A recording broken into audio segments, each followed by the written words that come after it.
All right. What up, everybody? We are live.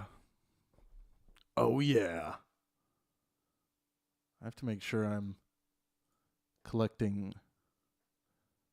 Oh, am I getting audio from there? Okay. Well, we'll figure it out.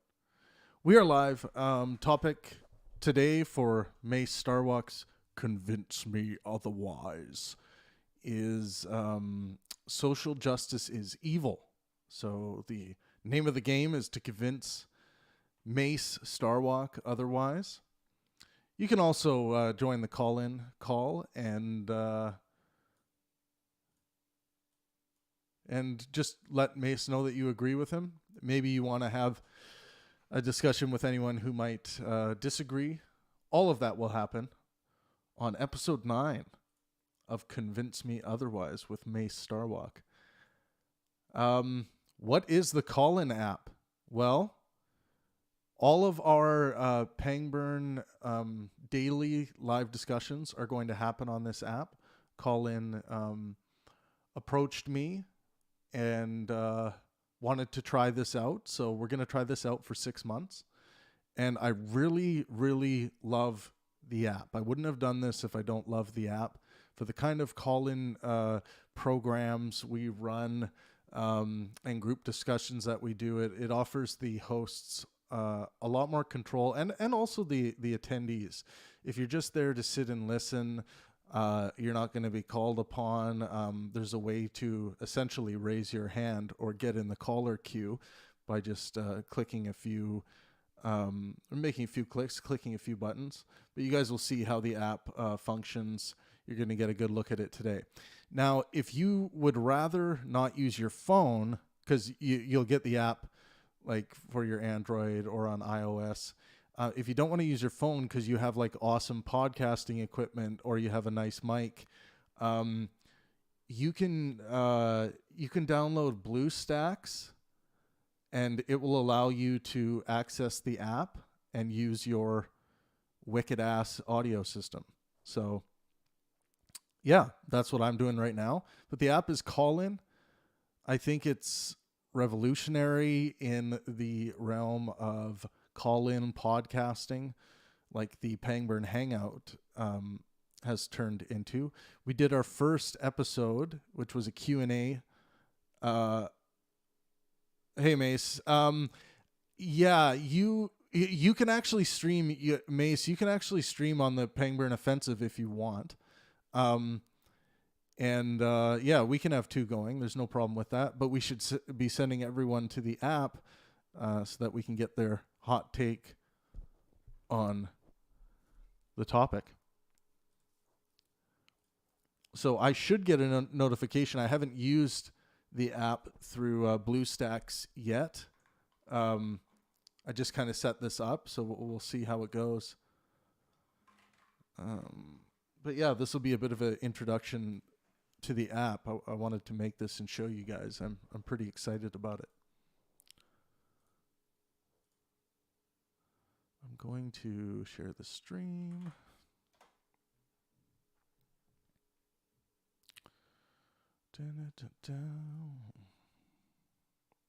Let's go to there.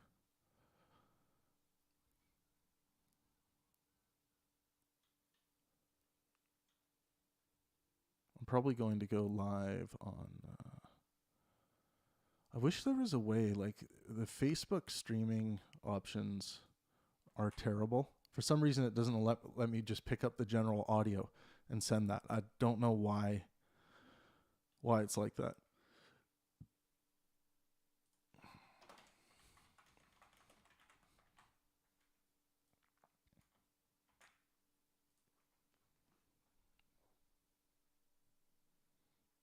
Yeah, it was really nice running the software for that Q&A with Arvin Ash. If you guys missed the Q&A, you can actually access it on the app because, of course, it's going to save all of our discussions in audio format. This is another great thing. Now we are going to have an audio-only version of our many podcasts that we do. So I'm really excited for that aspect of this as well. Again, it's today's episode of Convince Me Otherwise with Mace Starwalk. And yeah, once we get going, you guys will get to see how this app functions. But yeah, go to your app browser and find Callin, Callin, and download. It's all free. Except I'm stealing your identity. Get these shares out. Giggity, giggity, goo.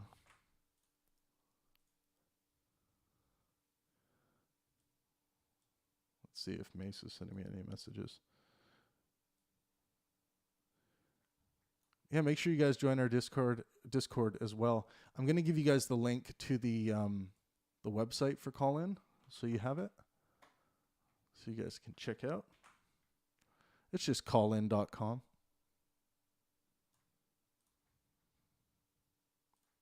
Postgrad update, waiting on your book. Oh yeah, I did mail your book. I know you're the you're the guy that called me Pang bitch, right? And you want a book because of it. Yeah, it's in the mail.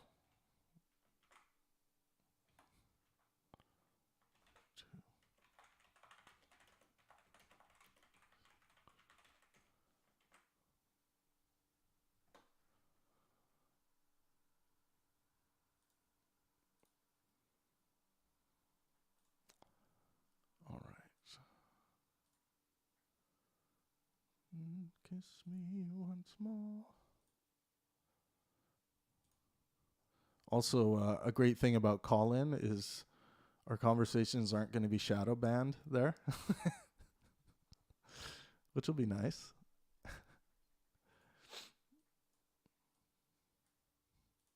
Yeah, the metrics on YouTube have been so on average about 500 people of our supposed active, according to YouTube, active subscribers.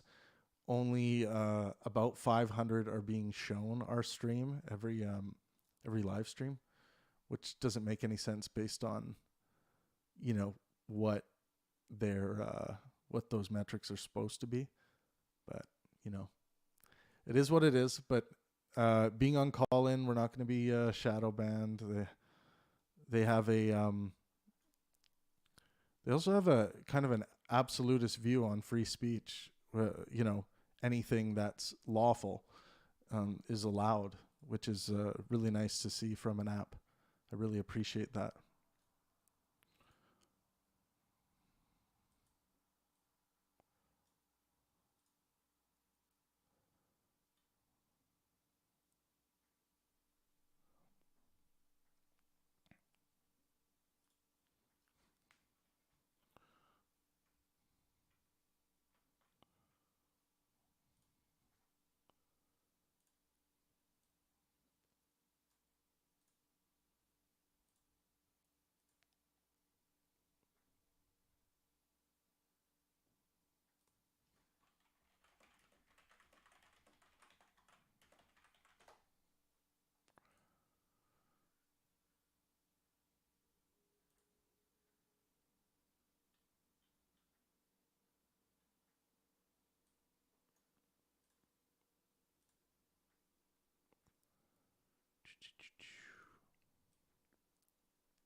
Topic today is social justice is evil.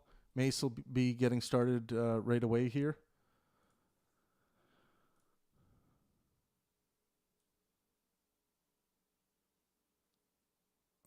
Let's see.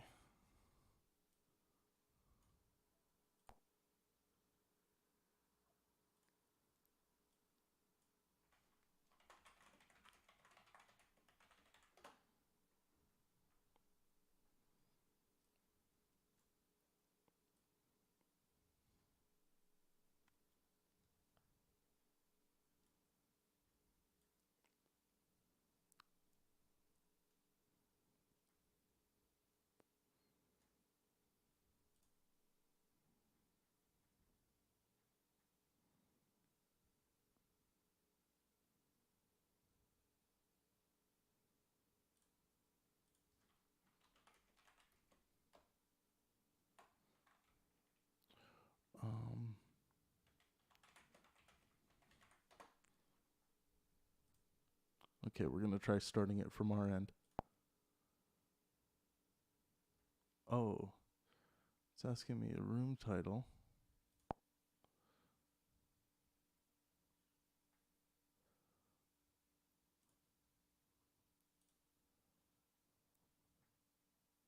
Kicks me out for a few seconds. Okay, sort this out.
Let me check, Mace.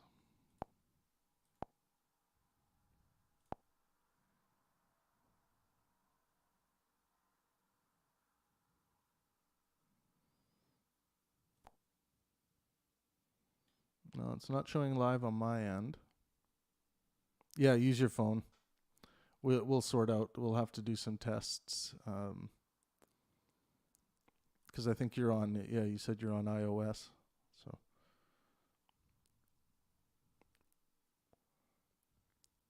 just gonna see how it works on my on BlueStacks if I have to refresh.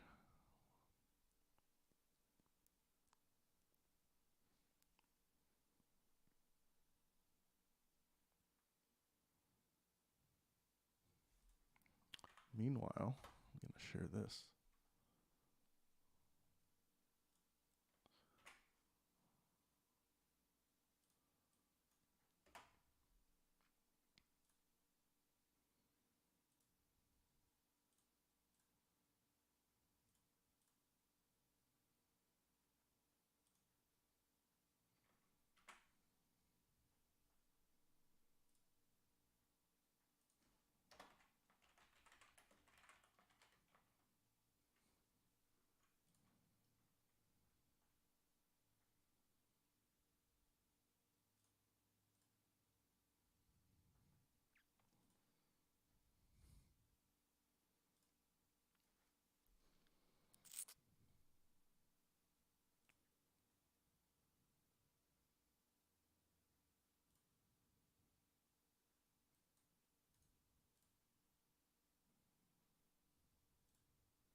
Hmm.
Why don't I see the episode yet?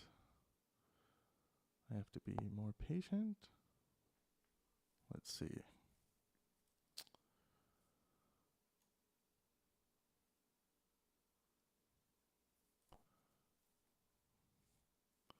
Yeah, I'm not seeing it, Mace. If you could share the link with me. It's now disappeared from. Let's see.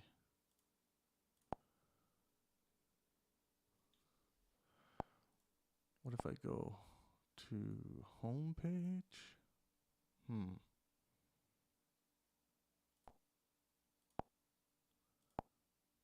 Oh, what if I do this? No.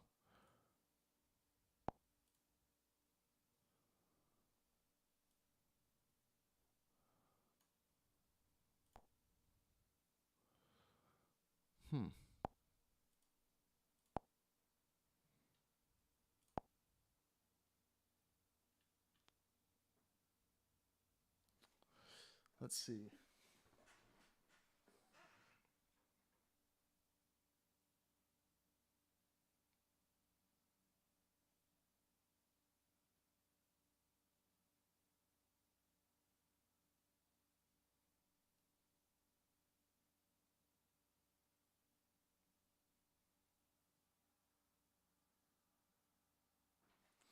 Yeah, Mace.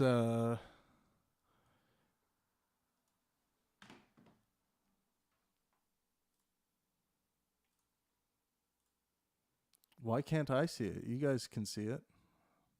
Weird.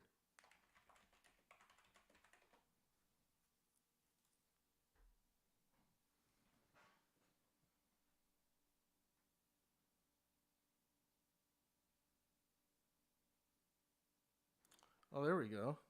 So if I go to the home, let's see.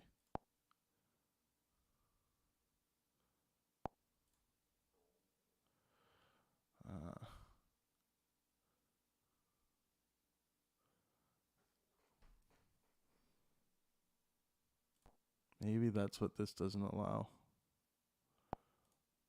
Let's see.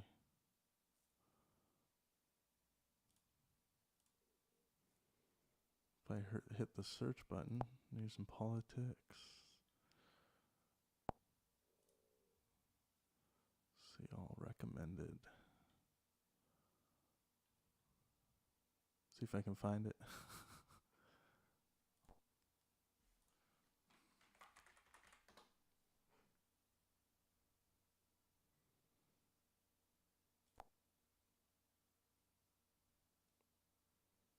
I don't know why it's just me not getting it. I can't find it on the computer. I guess I'll have to connect through my phone. Do you think we should make society more just, in your opinion? I would say focus specifically on. I mean, with this Ukrainian conflict, I've been frustrated with the left, particularly because the left has these set asides for other groups and doesn't invest in one of its main voting blocks. I would say invest in the same way that the government did when Lincoln gave everybody 40 acres and meal, the Homestead Act. That was the biggest act of socialism. FDR gave the GI Bill. That was the biggest thing of socialism, and nobody had a problem with that. People only had a problem with bigger government in this country when it started giving money to black people. So I would invest in some of these communities, and that will have added benefits. Okay, it looks like we've definitely come to a foundational disagreement there. I just, I'm not sure I'm able to justify treating people differently on the basis of race. I can see that you're coming from a position of passion and you want to do good for society, but I just can't really justify that. Do you have anything that you would say to people like me who feel like we just can't justify that sort of treatment? Well, I would say to many of those people, I think the fundamental problem I have is that there is, when it comes to disparities and racial disparities,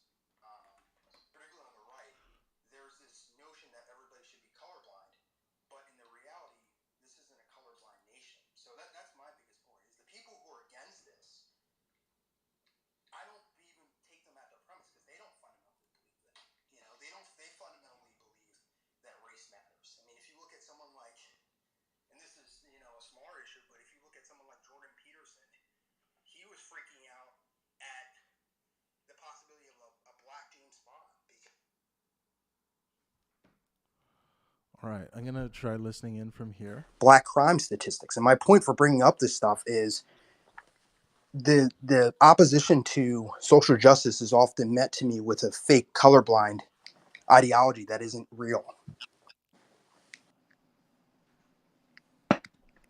Okay, that's an interesting point. I don't know if that's true about Jordan Peterson or not. I haven't heard his opinion on that. And I'm not saying he's a racist, but to me saying to me saying social justice doesn't matter is like saying, like, you know, like, and to me also conservatives are kind of hypocritical on this because they're the people that say that institutions that are overwhelmingly liberal and have been need to be rethought in the conservative imagination. I mean, whether we're talking about higher ed and whether we're talking about like the media, like conservatives push constantly for this idea that we've been excluded from these institutions historically.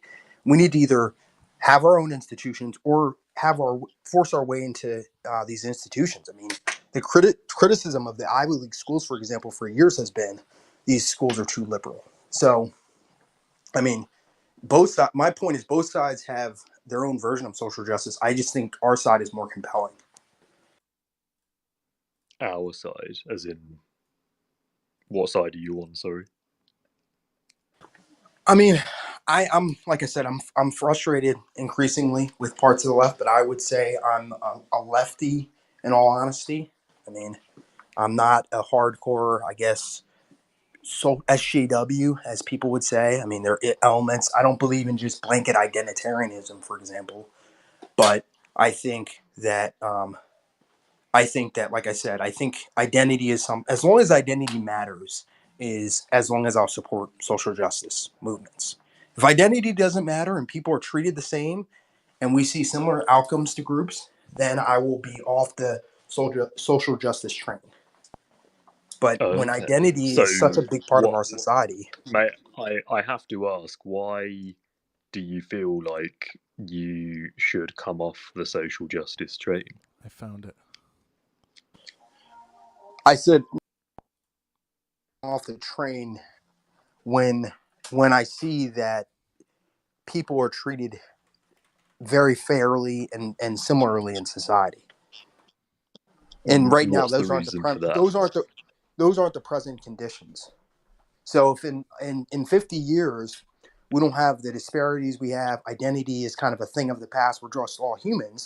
Then at that point, the social justice ideology will be silly. But I calibrate my beliefs to what I believe reality is. So Why do you feel like you will eventually come off the social justice train when certain conditions have been met? because certain conditions change attitudes. I mean, certain conditions change how I would approach things. So, for example, you know, depending on how much racial progress there is, that will change a lot of things. You know, like I would probably be more. I would probably be more of a hardcore capitalist, for example, if I didn't see the ways in which people are exploited. I would be probably even further to the left if I thought that this system gave even less of a chance to people. So I don't. I guess my point is I'm not a hardcore core ideologue that has a certain set of beliefs. My beliefs change depending on the situation. Okay. Do you believe that morality changes based on the situation then? Yes, What is your moral foundation? my moral foundation is that power dynamics fundamentally matter, right? Like a man, I'll give a perfect example. A 350-pound man that punches a 120-pound woman is fundamentally, now it's the same act, but it's fundamentally not the same act as a 120-pound woman punching a 350-pound man. And people fundamentally in our society agree with that. So I think power matters. There's not a strict dictionary definition of morality. There's certainly, you know, and I'm not claiming to be a philosopher, but I think the biggest thing that influences morality is power and context. And I think the biggest difference between the left and the right is the right naturalizes and the left historicizes everything. So the Can right just a says, this is person. right, this is wrong, this is how things are. Go ahead. Can a person who doesn't have power commit an immoral act? Yes.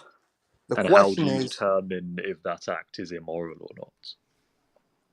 the act. Well, it depends on the severity of the act. So, killing a person is certainly immoral, Why? and that's something we can objectively justify, or objectively condemn. Go ahead. Why? Why is it immoral to kill people? Because people have a right not to be disturbed. I have the there's John. I think it's John Stuart Mill, where it's my your liberty extends as far as my hand. So people have a right not to be disturbed. Okay, so would it be fair to say your moral foundation is based on human rights then? Yes, I would say it's based on I don't know. I mean, there's people like Locke, there are people who define natural rights. I would say that's what defines my morality. And in terms of being called immoral, there can be things I don't like and I don't think are good, but I wouldn't necessarily call it immoral per se, because it depends again on an act. So like lying to someone, if it's a white lie, is is a different degree of immoral, I guess, than you know lying about doing something evil. So, and I think the reason I think power matters is because even when we talk about movements like um, Black Lives Matter, the reason, even if the organization, forgetting about the organization, the reason that the movement exists is because fundamentally an agent of the state, and it's why it's amazing that conservatives actually don't support it. Although I think I know why. An agent of the state is fundamentally different than a person killing another person. So the quote unquote black on black crime argument has always been a stupid one to me, because a black person that kills another black person is the same morality as a cop that kills a black person. The difference is one is an agent of the state that has a power differential. You know, I mean, there's a reason why it was not supposed. It was part of the reason why even with the Canadian trucker convoy, even though I don't agree with those people ideologically, it was fundamentally immoral for Justin Trudeau to force the state force the state down on the truckers, because the truckers have very relative power. It's not an even fight. Interesting. Okay. Can I ask? And obviously, I'm not trying to score points here. So, if you decide you want to change your mind on what your moral foundation is, that's fine. It's clear it's probably not something that you've thought about before. Not many people do think about it. But how does your opinion that a black child should be prioritized over a white child when applying for a position? How does that fit in with your moral foundation, which is supposedly based on human rights? Do you believe that it's a black person's human right to have that priority? No, I fundamentally don't. The issue is, as things are constituted, the white child has giving the black child that benefit is upping the white child, is making him even with the white child, because 80% of jobs are filled by networking. Those overwhelmingly go to white childs, and so this is a way to make that equitable. So and this is what I mean by the fundamental difference between conservatives and the left is, I think conservatives are like, oh well, that's just how it is, and I don't fundamentally believe that. You know, I don't fundamentally believe that. I think you have to look, because then you get into some really dicey territory, and I don't know what your personal beliefs are, but if the natural rights view is that everybody is made in the image of God, or if you're an atheist, everybody's has these natural rights. Then you have to ask yourself, if certain groups are disadvantaged, then it's either a biological deficiency, which some on the right say, or it's racism, because the idea that millions and millions of people would have vastly different outcomes in the same country with a similar culture makes no sense. Okay, right. You've got. Okay, okay, right. Oh, what? Sorry, I wasn't expecting you to disappear. Thank you very much for calling in, D. I really appreciate you. Oh, you want to come back? No, Was I that an just wanted to accident? ask. I guess Travis is listening. What are his? I mean, Mace too, but I didn't know if Travis had any thoughts. Because he's listening. Yeah, sure. I'll pass it over to Trav and we'll see what he thinks on this situation. Yeah, Trav, social justice is evil. yeah, Yay or nay? Can you hear me? sure. Yes. Oh, okay, awesome. Social justice is evil, yay or nay? Well, I think I would measure something to be evil based on my moral foundation, so maximizing well-being for myself and those around me. Um, so when I think about social justice, there can be social justice that would be seeking to do that. Right now, do I like the labeling of social justice? Not really, because justice is justice is justice. I think people need to work within the law of the land to make real change. Like even during the during the civil rights movement in the United States, like the things that really made change in those movements were the things that were done within the law of the land. Not any unlawfulness, but actual pressure on legislation. The peaceful voices, the voices of Martin Luther King Jr., who were very much anti-riot. These are the things that I think are important if you want to fight for change. I think the social justice label is weird because I think it makes people think that if they don't like the way the law of the land currently is, they can just apply their own idea of justice to others. And I think that part is fundamentally evil. People shouldn't be able to just make up their own law and enforce it on others. I Yeah. believe in the democratic process in coming up with. But the problem, I guess I would say, is though fundamentally people do have their own different sets of laws and own sets of morals. I mean, it's the reason why. I mean, and I'll ding the left for not being consistent on this issue. The people who are the most people need to stop protesting. People just need to obey the police and listen to whatever the police have to say. People were saying that in 2020. Then all of a sudden, certain I'm going to keep it so you guys don't get demonetized. Certain mandates, if you know what I mean, got prioritized, and there were police enforcing them. And those same people who were lecturing black people did not just listen to the police. All of a sudden, had an issue with police. Oh So yeah, that fundamentally look, shows that people have different versions of morality. Where it's if my rights are being infringed, then I'm offended. Or if it's a tribe I identify, then I'm offended. But if it's another tribe, then I'm okay with it. yeah, And the that same was true you're with the trucker D, crash. you're D just there. Can I just outlining say, hypocrisy though, and I think you're going to be hard pressed to find anyone that admits to being okay with hypocrisy. You might find some people, but I think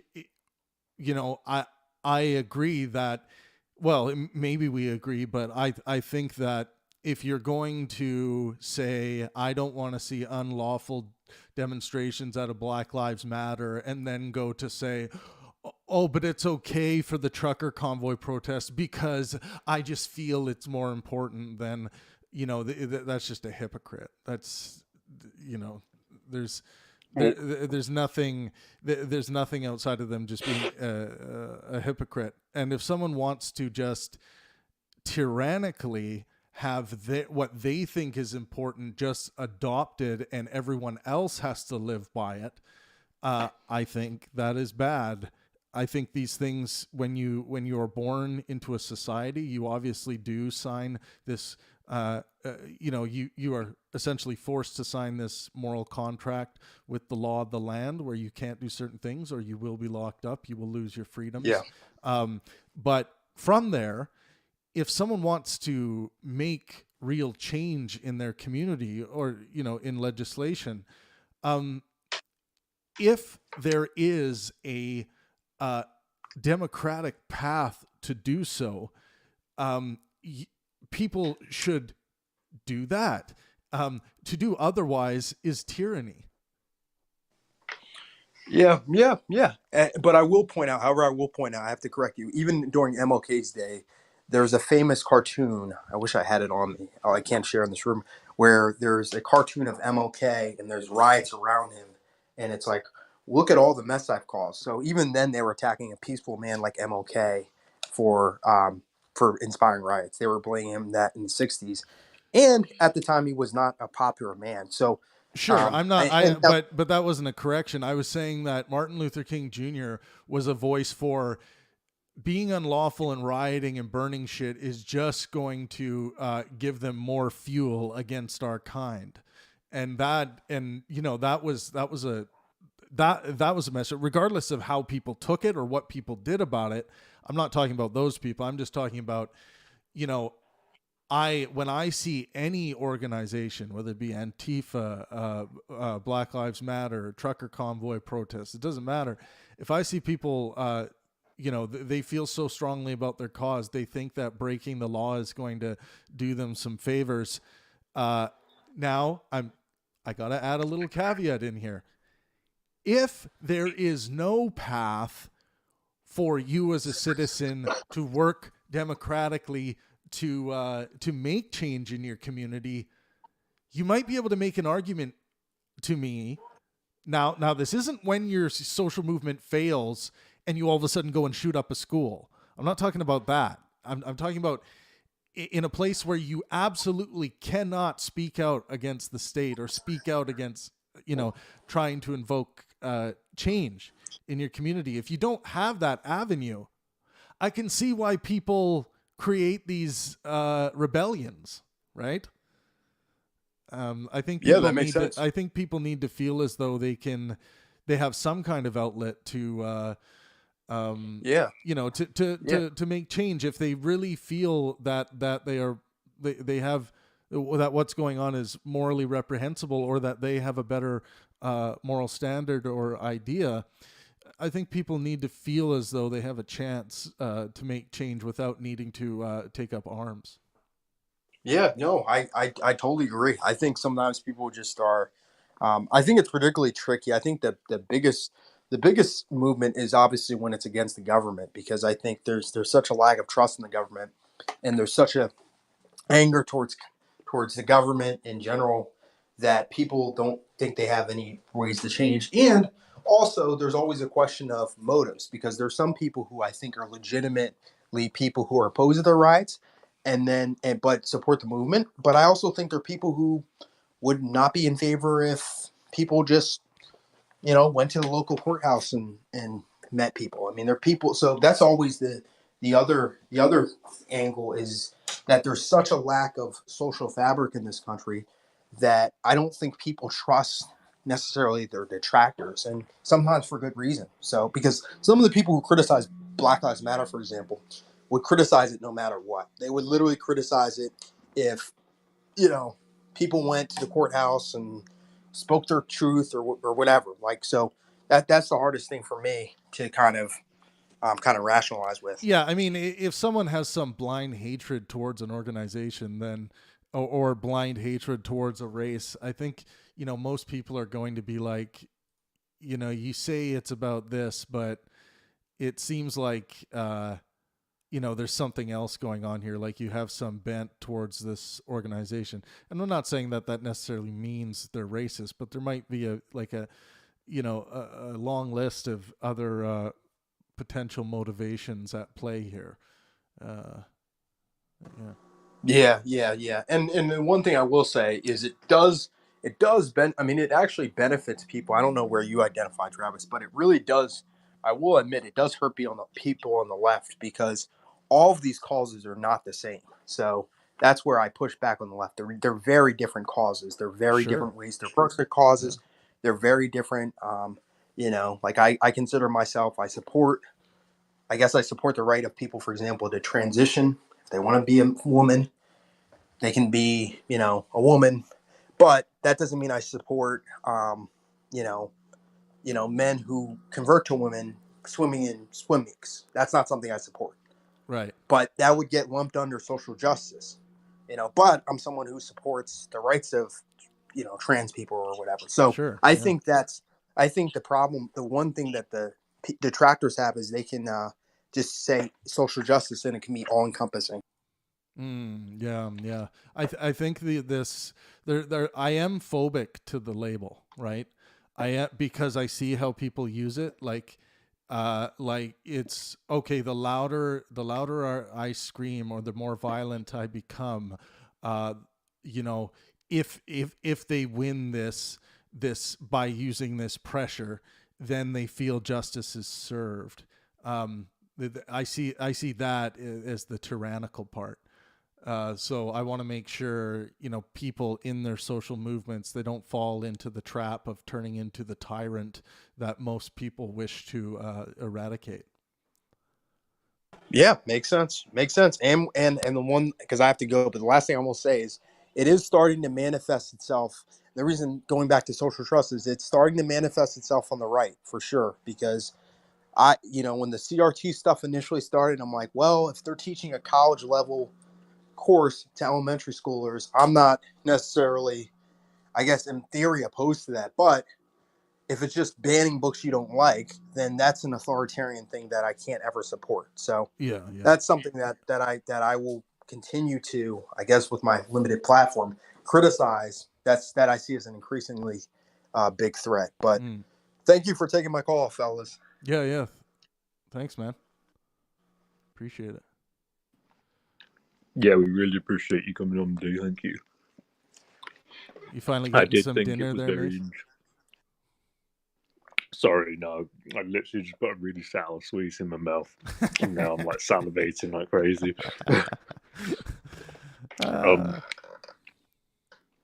Sorry.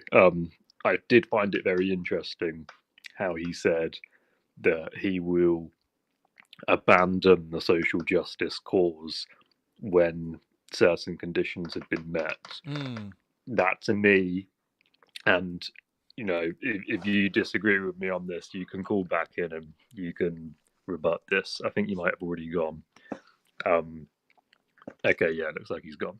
So I am just speculating here, could be wrong, but that to me suggests that he does deep down know that social justice is evil, but he thinks it's a necessary evil because of the times we live in. Interesting. That's what I think anyway. Mm-hmm. Yeah. I mean, that's what I think he thinks. Oh, okay. I don't think it's a necessary evil. Right. Yeah. Neither do I. It's interesting because and it depends on how you apply this label, because some people are going to apply the label of social justice to any kind of like movement, right? They might say like, oh, the atheist movement is social justice.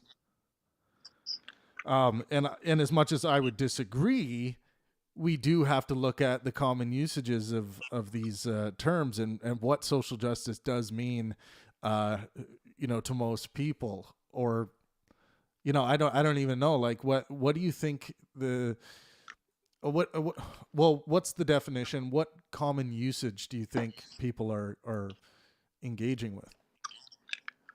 I can have a look up what the official definition is. To be honest, I always saw it as kind of a vague term. I didn't think it had a specific definition, but let's see.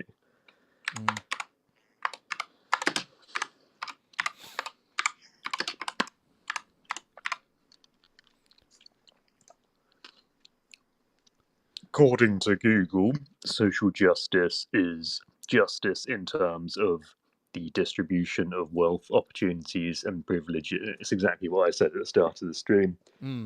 All the things I'm opposed to. They didn't mention that it's forced. They just said distribution, which I do disagree with, because charity is distribution. I'm opposed to forced distribution of wealth, opportunities, and privileges. Right. And of course, what do you think about the justice problem I have? Because as far as I'm concerned, justice is under the law of the land. I don't care what other law people wish was the case. And here's where I think this gets really nasty. Like, someone will say, well, what that person or what that businessman did was illegal. And then you're like, no, it wasn't. It's not against the law what they did. But they will use other tactics to try and carry out the law of the land on that person and target that person because they just happen to disagree with that law. That's that is something I would think is really bad. Do you agree with that? So it sounds like you're saying it's bad when people try and dig through someone's history to find another crime they may have committed because you couldn't get them on what you initially thought they'd done wrong. No, I'm just talking about not another crime. I'm just talking about like maybe they will just like show up at the person's business and make it impossible for them to continue to sell sandwiches, right? And they'll be kind of like, they'll kind of be breaking the law themselves, but it's more of a soft version, and there'll be enough people doing it where they really are successful in running that person out of business. Yeah, so it depends what they do to run that person out of business. Sure. Yeah, if you have a bad experience with a business, then I think you're morally justified to tell the whole world about it. You can write a review. You can I agree tell with that, everyone 100%. Yeah, because you don't want other people to also have that negative experience that you had. So that's totally fine. Yeah. But if you're physically stopping people from walking through the door, it sounds like what you referred to there was a blockade. Well, there's like, okay, let's say using anonymous online accounts to like just spread complete nonsense and trash about people, and then people will be like, well, the social movement is worth it to bend these rules, or even like people who attack people at riots, right? Like Antifa will attack people who claim to be Nazis. Like someone like Brian Rue would get attacked because he claims to be a Nazi. And they would be like, yeah, I mean, like punching a Nazi is good. And they'll say, yeah, this is what social justice is all about. So yeah, I have problems with people committing physical violence against others because of the ideas that they disagree with. Now, if the ideas lead people to commit war crimes, then of course, a cause for war is always there. But yeah, I completely agree. Shouldn't be punching Nazis. Like, I mean, it's fine if a Nazi wants to punch you, but you shouldn't punch the Nazi. I'm joking. No one should be punching anyone. yeah. That's just what I'm trying to get at. Is like, I just see it as like chimp culture. It's like, oh yeah, you believe something, I'm going to punch you. It's like, oh, okay. What? Yeah. Actually, I should clarify. No one should be punching anyone for ideological reasons. That's violence that's what I'm talking about. Yeah. If violence is the only thing that's going to protect you from physical harm, then you're justified. But even then, you don't go over the top with it. But yeah, you can't punch someone just because you disagree with them or because you think they're racist or something. That's just I don't even know what the word is for that. Infantile. Yeah. I mean, yeah, infantile, retarded, take your pick. Yeah. It looks like we got Jack here as well too, eh? Yeah, we have Jack and two other listeners. Okay.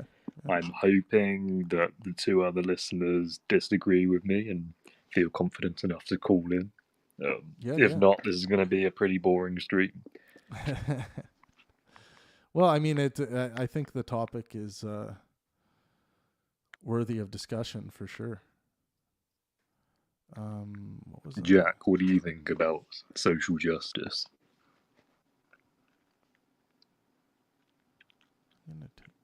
Yeah, looks like he's AFK. Oh, he's AFK. Yeah. Well, thank you very much, Jack, for the AFK support. Still, Still still support. something. So, Brett, welcome to the room. What do you think about social justice? Feel free to call in and give us your thoughts.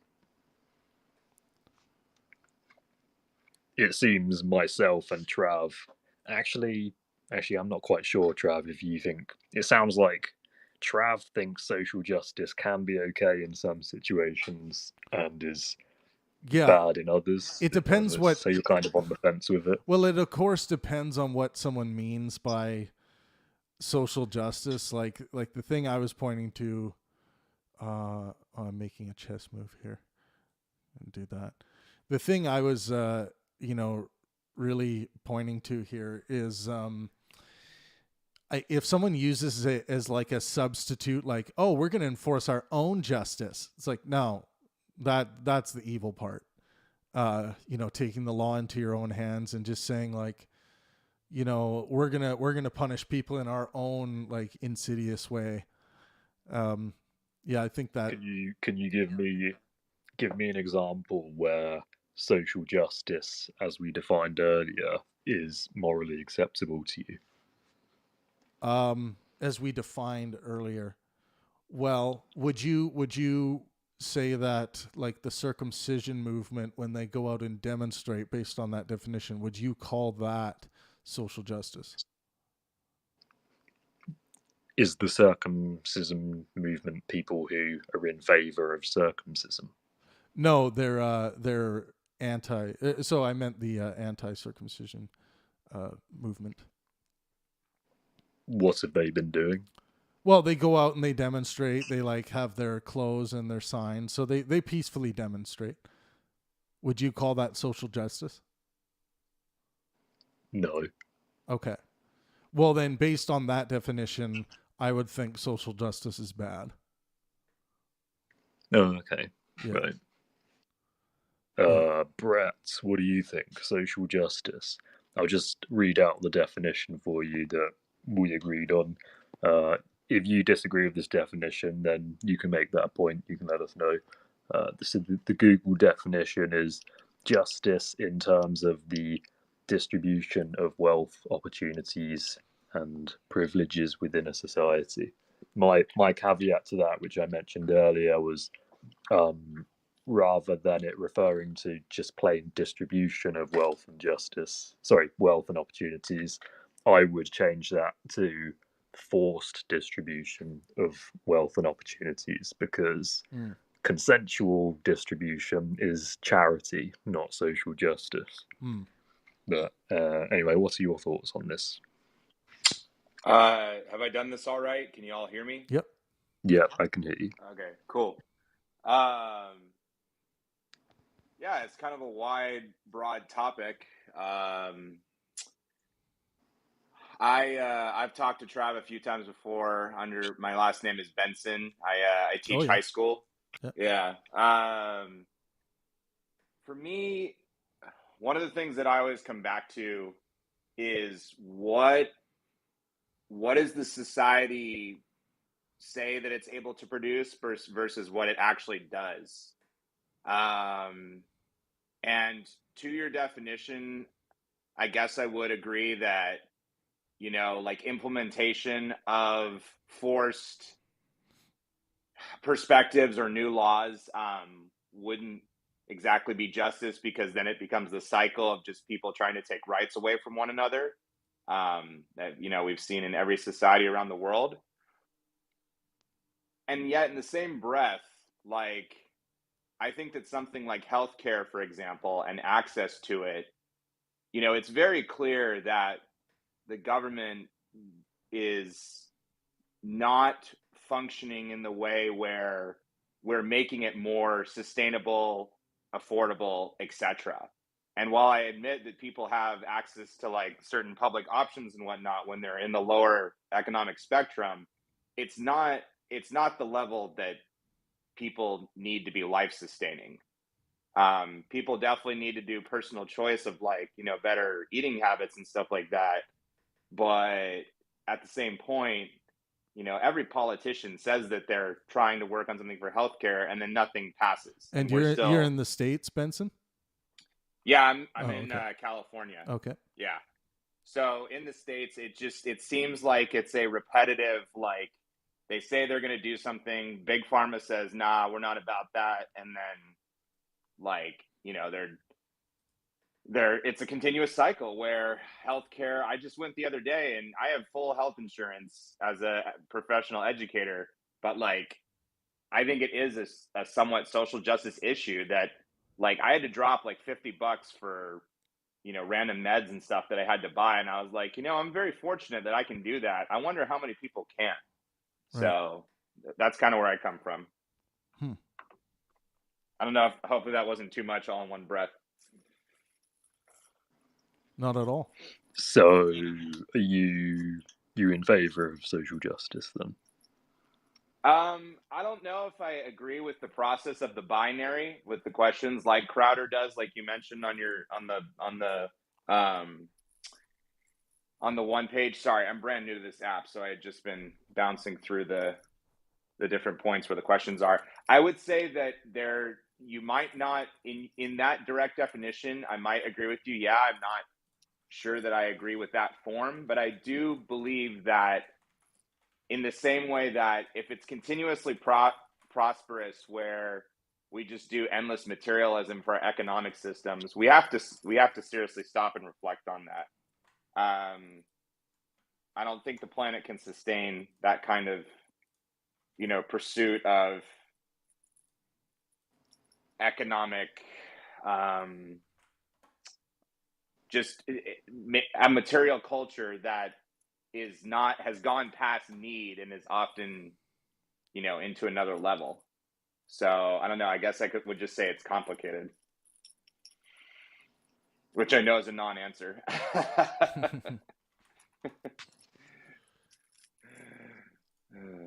Yes, I much prefer binary answers. Yeah, I don't have one for you, brother. I'm sorry. I truly believe that it's not an acceptable answer for society to just basically say have healthcare that's their own problem, because I feel like there are enough resources. We just, for whatever reason, we have not gotten to the level of consciousness where we as a society are not like consistently just like, I don't know, not using the resources effectively, I would say. Yeah. I've just been thinking a bit more about the definition that Google gave. And Sure. actually, there's a little bit more which I may have issue with, because at the end, so it says referring to distribution of wealth and opportunities, but opportunities is a word in itself which has multiple meanings. That could refer to like actual opportunities, like I don't literally have the opportunity right now to go to space technically, or it could be referring to legal opportunities as in rights. So like I do have the legal opportunity, the right to go to space if I want to. So it's not really clear which version of opportunity they're referring to there. And then after that, it says privileges. And as far as I'm aware, privileges does explicitly mean rights. I might be wrong there, but I think that's what it means. So I don't know. I think I would have to disagree with that because, well, for starters, if social justice did refer to equal distribution of rights, then I'd be like well behind that. But that doesn't seem to be how I've seen social justice causes present themselves in practice. Yeah. So I think this definition may be wrong actually on that basis. Especially, I would definitely agree with you, and especially the last couple of years. I think that, groups often get co-opted. They you know, they might start out with a certain cause, but then they kind of, you know, adopt a radicalist agenda, regardless of the side of the social spectrum. Maybe we think of the social justice more on the you know, the radical liberal left, but at the same time, the right is also susceptible to, you know, kind of just this, like, okay, let's just overturn whatever it might be. And, you know, Trav has made this point many times before, that's like, no, like, you need like a legal process to actually make it happen so civilization can function. Yeah, you can And imagine how that would fall yeah, into one of the tyranny things, like, very here's quickly. an example of where, Oh, I think. so in California, it's no secret, if you all know, like, the housing out here costs, like, you get a shack for like 700,000. So like, so it's like, that's pretty brutal, right? And I just kind of sit there and I think, okay, so how would people democratically, like, go to the mayors and the city councils and stuff and be like, hey, like, this is what we're doing. You, like, can either get on board or not with trying to tackle, like, to where housing can actually become affordable again. Because it's clear that they are not, like, you know, whatever they're doing, they're still, you know, like, housing is some of the worst in the United States to try to afford. So, sorry, sometimes I go on rabbit holes and just No worries. I don't know if I had an end date or end spot. No, that's okay. It's better than death. Anyway. So I think for the definition, then I'm going to say I would define social justice as forced distribution of wealth and physical opportunity. Would the two of you agree with that definition, or have you got anything you'd change about that? Yeah. I think that's good to move forward with for now, and if anyone else wants to add any caveat, we can examine it, definitely. It looks like we got I hope Jenny jumps into the call here. That would be cool. Looks like she's in line there, Mace. Sorry, can you click her in? I can't find the button.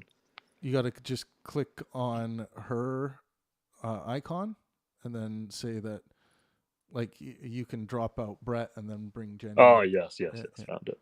Yep. Oh, yeah. Hey, guys. Hey, Jenny.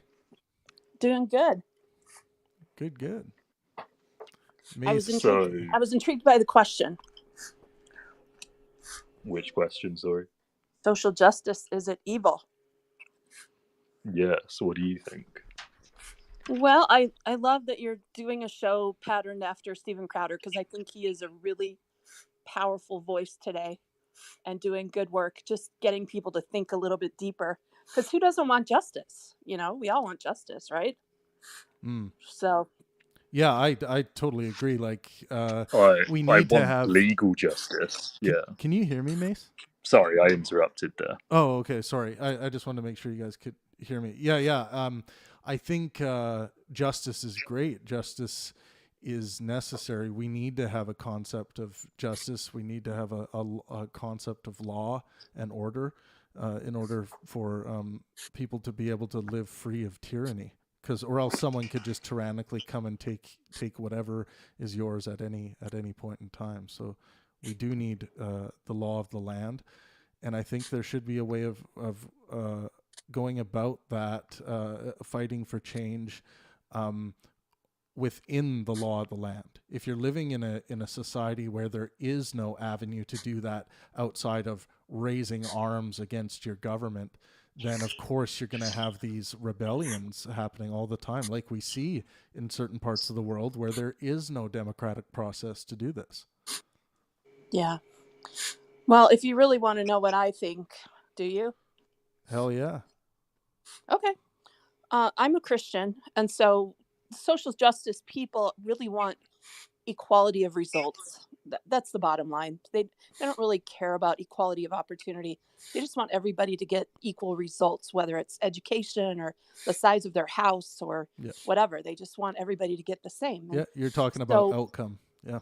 yeah. Yeah. And so I'm a Christian, and I think, looking at just the 10 commandments, which half of them have to do with coveting other people's stuff. We don't steal. You don't want to covet your friend's wife. You don't want to covet their house. And this Women indicates can't rip men's testicles off. Yes. whatever you don't want to covet. Apparently, And so, that's written in there. It is. now this is the bottom line for me. Heavenly Father knew with us coming down to the earth, there would be vast inequities. Just some people would be rich and some people would be poor. And the thing I love about America and being an American is that we were the first country that, instead of bowing down to king or the tyrant, we historically bow down to the law. And at least there's a presumption. I'm not saying it happens in the courts, but there's a presumption of equality under the law. And the average Joe can seek to get justice if they've been wronged in some way. And so I love that. And I'm someone who believes in equality of opportunity and trying to reach out a hand of, helpfulness to give people a hand up. But I just think it's dangerous when we seek to go make things equal. And the spectacle right now of these Black Lives Matter gals, they're being investigated. A couple of them, it's been proven that they spent money that was coming in on humongous mansions for themselves, and they've enriched themselves. The trucker And protest is dealing with the same thing, by the way. Oh, interesting. Did not know that. Yeah, they're dealing with a big shit storm regarding that right now. Well, we all want to support the causes we're passionate about, but we also want to trust that some good things are being done with our money. And so when people start screaming about justice, I think it's good to do a little bit of investigation and then be judicious in how you spend your money. But I appreciate the conversation. Thanks for inviting me up. I will go listen. Yeah, some more. Great take, Jenny. Thank you. Thank you. Thank you. What do you think, Mace?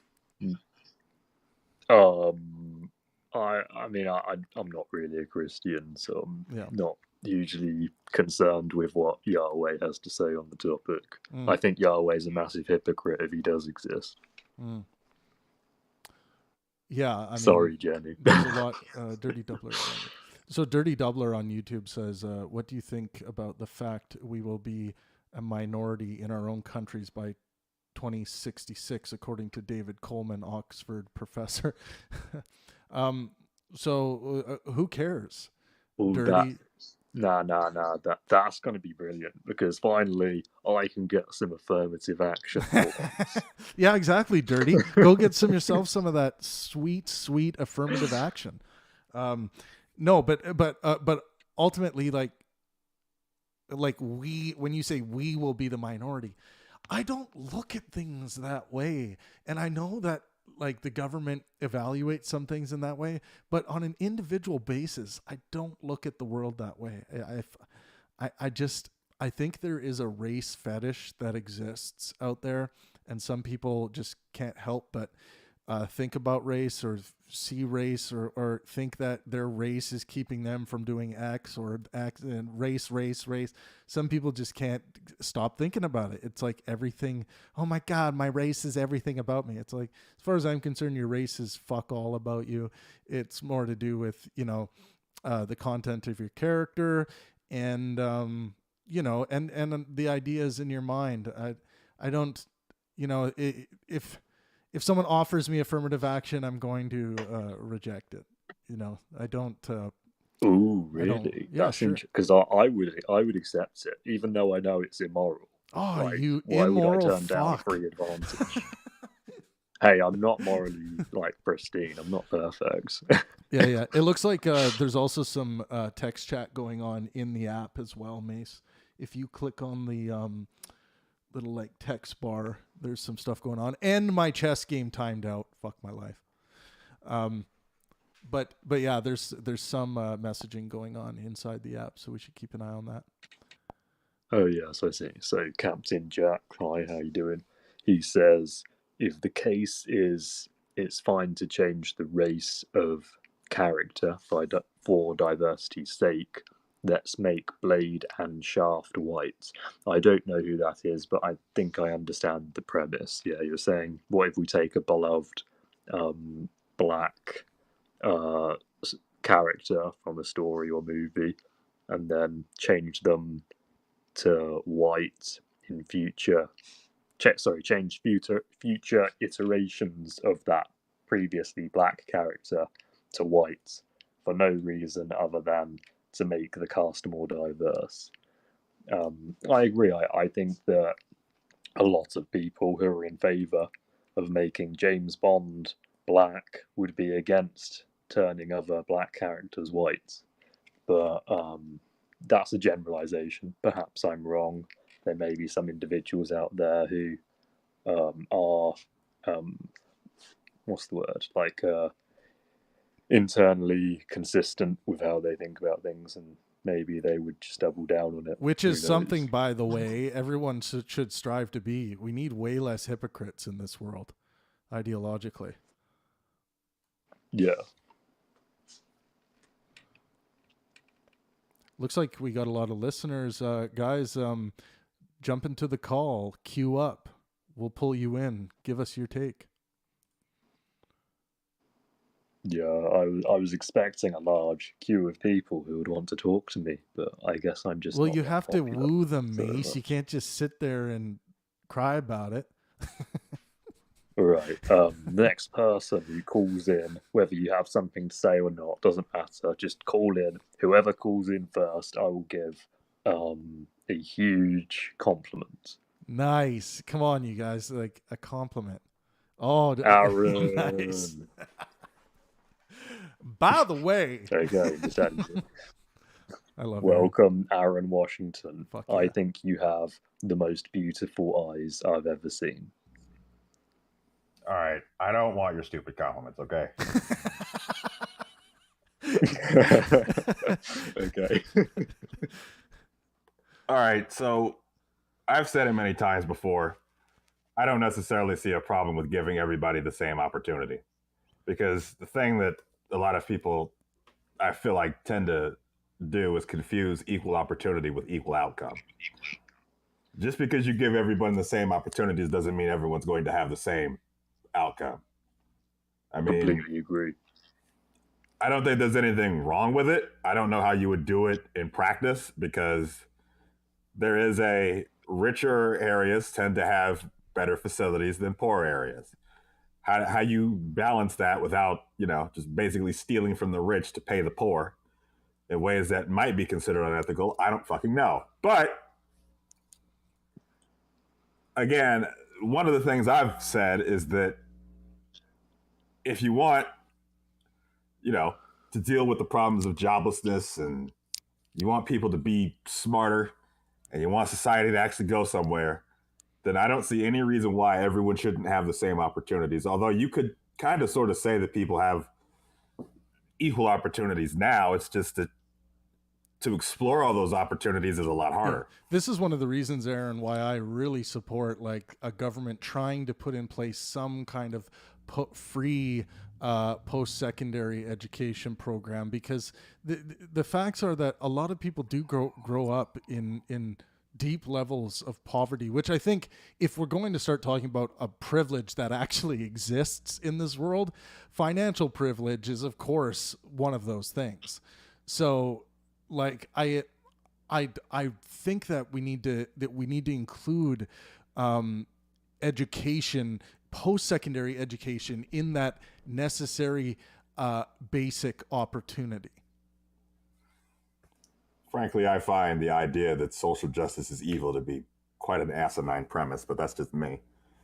Because the words good and evil, the words good and evil don't really mean much to me. But well, I can tell you what I mean by evil. I just mean grossly immoral. What's immoral about giving everyone the same opportunities? That's not what social justice means. At least that's not what I meant by it. I meant equal outcome, not Yeah, equal that's opportunity. ridiculous. That's ridiculous. That's completely ridiculous. It's probably not even possible, to be honest. And that's the thing. Like, that's why I said there's a huge difference between equal opportunity and equal outcome. Equal outcome, not only is it not possible, even if it was possible, I don't think we would like the universe if it looked that way. I just don't. Yeah. It's just not Sounds to possible. me like you seem to agree that equal outcome is grossly immoral too. No. I don't use the word moral or immoral. I just say that I say it's not possible. That's what I say. Okay. Now, if you want to get into this question about what is morality and all that, that's a different thing. But just on its head, everyone having the same outcome, that's just not going to fucking happen.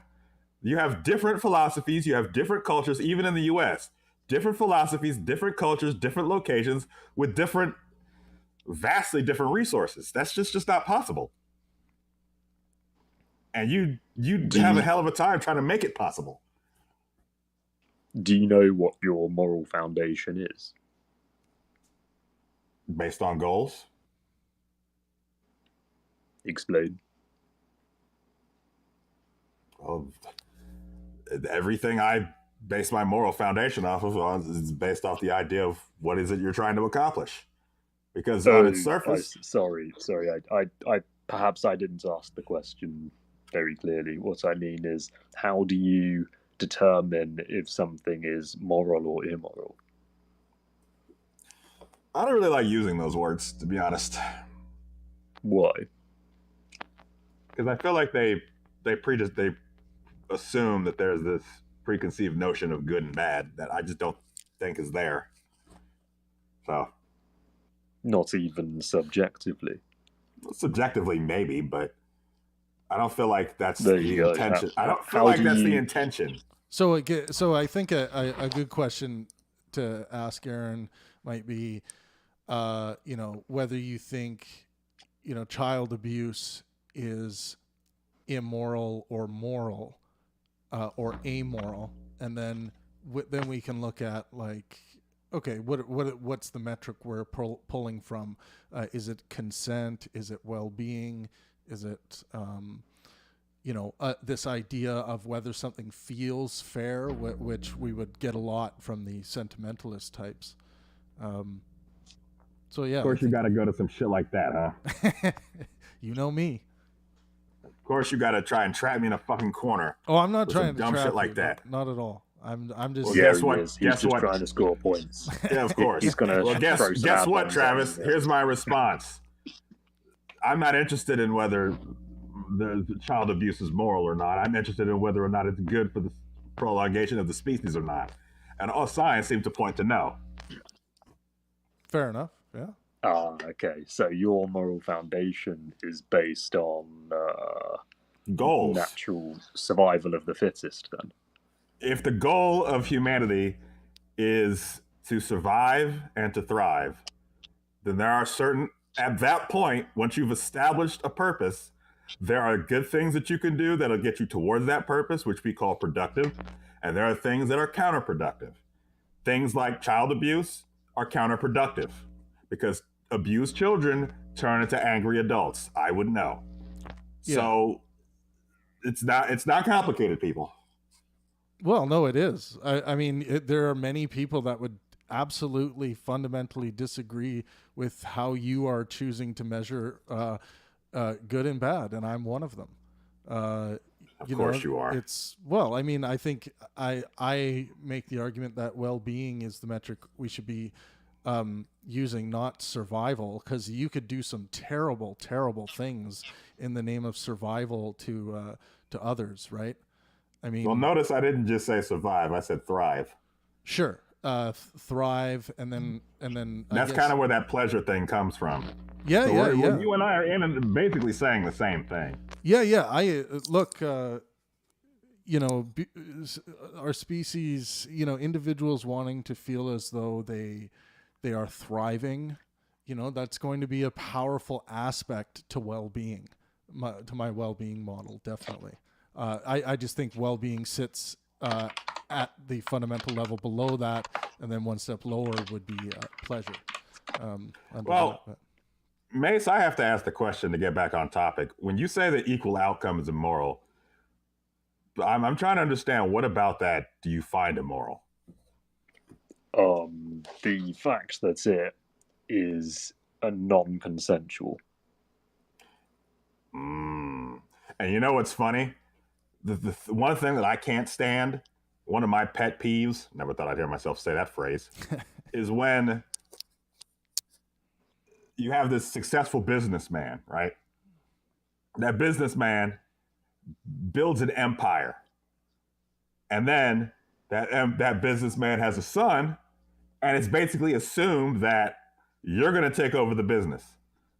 It's like, but what if they don't want to? Like, what if your son, like, what if you're a race car driver, you have a son and you want them to be a race car driver, but they don't want to be, like, what if they don't want what you want for them? How are you ever really going to know if they're truly passionate about what it is they're doing when they had absolutely no say in their own future? Well, I can tell you how that should work out. At least that this is how it's worked out for me. My parents are business owners, and when I was little, they used to say, "When you're older, one day you're going to take over the business." And I just said, "No, thank you. I'm not interested in that business." And that's it, as far as I'm concerned. As far as you're concerned, but was that actually it? Well, they haven't mentioned me taking over in many years, so I think Good. that's just, like, I think their plan now is just when they get old enough to retire, they're probably just going to sell the business and then live off the money they get from selling. Well, speaking of non-consensual, sure, equal social justice in the way you describe it probably wouldn't go over very well, but on a very basic level, you've got to understand that there is a bit of, if you want to survive, you don't have a choice. You have to get a job of some kind, which is, of course, why I go back to the classic thought experiment of, is there a single job that a human being can have on this planet that doesn't contribute back to society in some way? I can't think of one. And everybody's got to have No, that contributes back. Believe me, it does. Especially if men are willing, especially if simps are willing to pay money for it. Simps. Yeah, the thing is, it doesn't contribute to society, because before OnlyFans came along, all that stuff was free. But it's entertainment, Mace. It's entertainment. Entertainment. Yeah, but it's hard to make it's hard to make the argument that entertainment doesn't contribute, right? I would suppose it's true, but I would say it's less of whether it contributes of whether it's a necessity or not. I think that's kind of what I get at when I talk about contributing back to society, that it's a necessity. And I still struggle with the question of whether entertainment is a necessity to human civilization.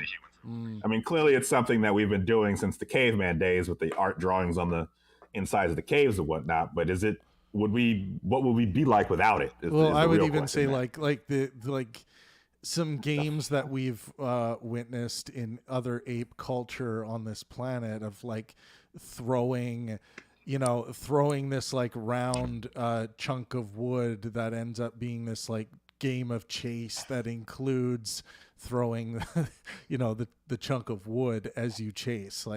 I think finding ways to entertain ourselves, especially as a social species with other, with our fellow man, that seems to be fundamental.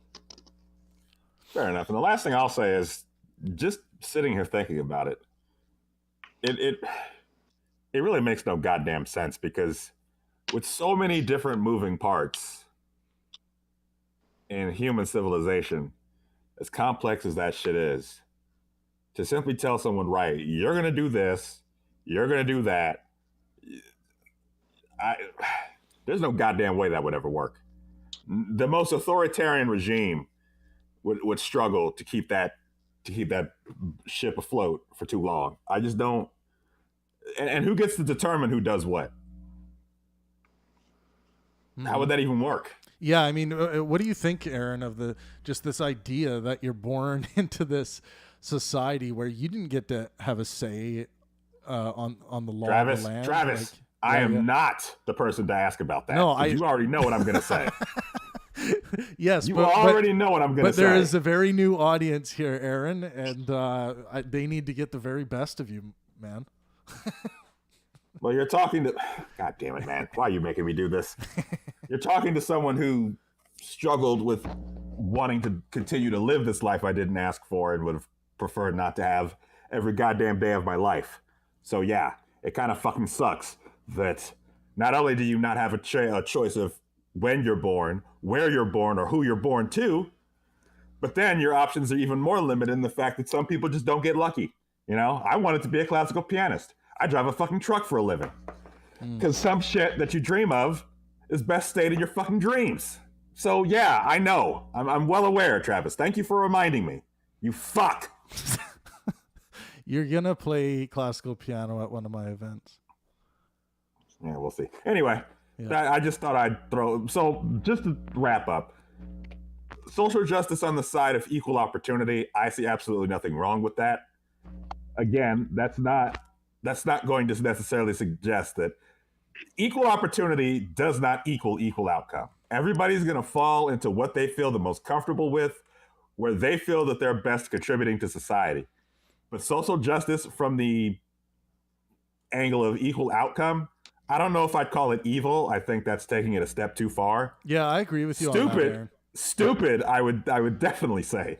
Yeah, like I'm willing to call it bad, or I think it's a bad idea, and here are my reasons why. But or stupid, and or shooting yourself in the foot as a society. But yeah, going as far as to call it evil, Mace, I don't know. So yeah, that's my 2 cents. Why would it be bad if it's morally acceptable? Why would it be bad? Well, remember when we kind of clarified the positions. I'm going to take your queen. God, I'm good. When we clarified the definitions, I think based on the definition, we came to that I would think that it would be bad in any case, because you said that you wouldn't think that the peaceful demonstrations fighting for social change, you wouldn't think that those are social justice. Those examples. No, not really. I mean, social justice is a pretty vague term. You could mean that when you say it. When I set up this stream, I wasn't talking about them. Right. Yeah.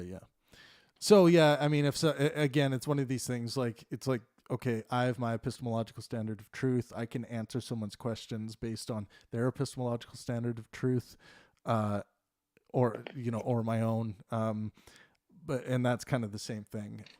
Social justice, as you put it, where that peaceful demonstration wouldn't be included under that label, then I would say, okay, then I understand that I would be, I would think that social justice under your definition is bad for the reasons I outlined earlier.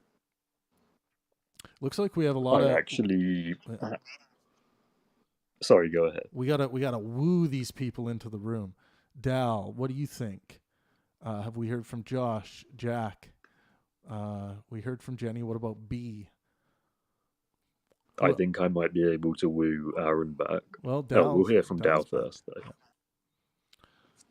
Yeah. Dal, is social justice evil?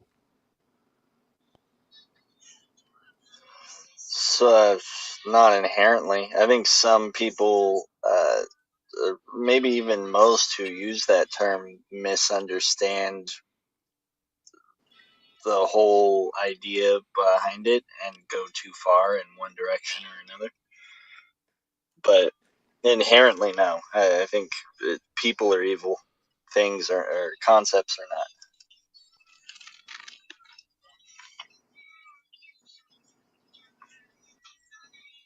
I guess. Oh, okay. I suppose we need to go back over definitions again, unless you're getting tired of that, Trav. What do you mean by evil and social justice? Were you here when I defined it earlier? Are we using the same definitions? I wasn't here when you defined it earlier. I'm just thinking of Okay, right. social justice as like the pop culture idea of being a warrior for the rights of like it's generally perceived political slights depending on the person's individual political ideas, I guess. It does When vary I a lot. refer to social justice, I refer to what I've seen anecdotally, which seems to be a push towards forced redistribution of wealth and or opportunities. So, in essence, equal outcome. I think that's a misstep. I don't think it's necessarily evil, but I think it's definitely not the right way to be thinking about solving the problem. Because even if, like, the idea is generally that there's systemic racism, but instead of solving the issue, it's like they're trying to put a band-aid on it by guessing which of these this misdistributed population, depending on like workforce or whatever the thing is, they try to just guess which ones are racist, rather than, I don't know, you like try to fix the problems at their source is what I would say. So not inherently evil, but definitely not the way to solve the problem they're trying to solve, even if what they're saying is true in the way that they're saying it. So, do you think affirmative action, for example, on the basis of race, is morally acceptable? No, because I don't think it's the problem. The problem isn't that not enough people of any given race are getting into school. The problem is that there's something causing that. That's like a symptom of whatever the problem actually is.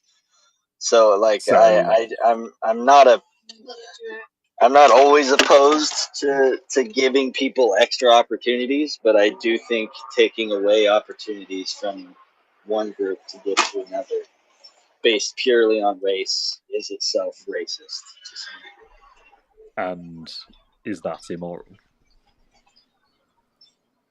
Uh, I think it's immoral if it's done for racist reasons, which I don't think that's the intention. I think the intention is to Okay, yeah, solve right. perceived So racism. racism is immoral, but if it wasn't done for racial reasons, maybe it would be. So let's say on the basis of gender.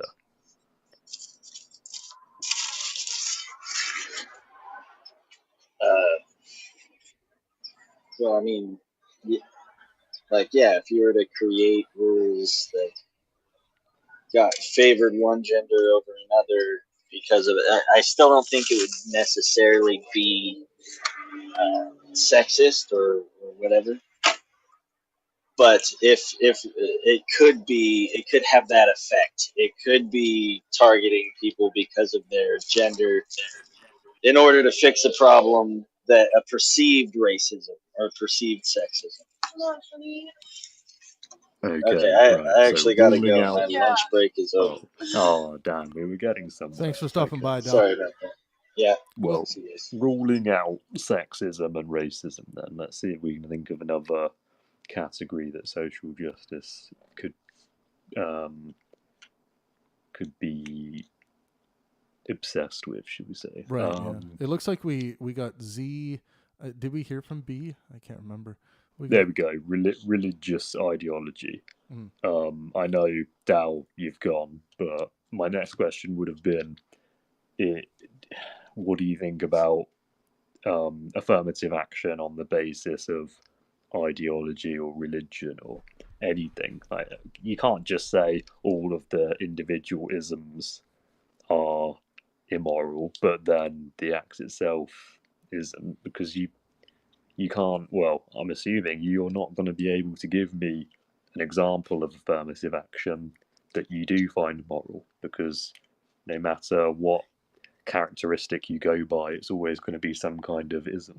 I would like you to come back and address that later if you're able to. Let's move on to Zed now.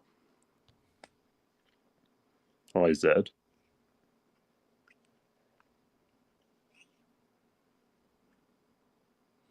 If Zed, you're new to the app, you just have to click on your own icon, and it'll give you an option to unmute. There you go. Oh. Hello. Hi.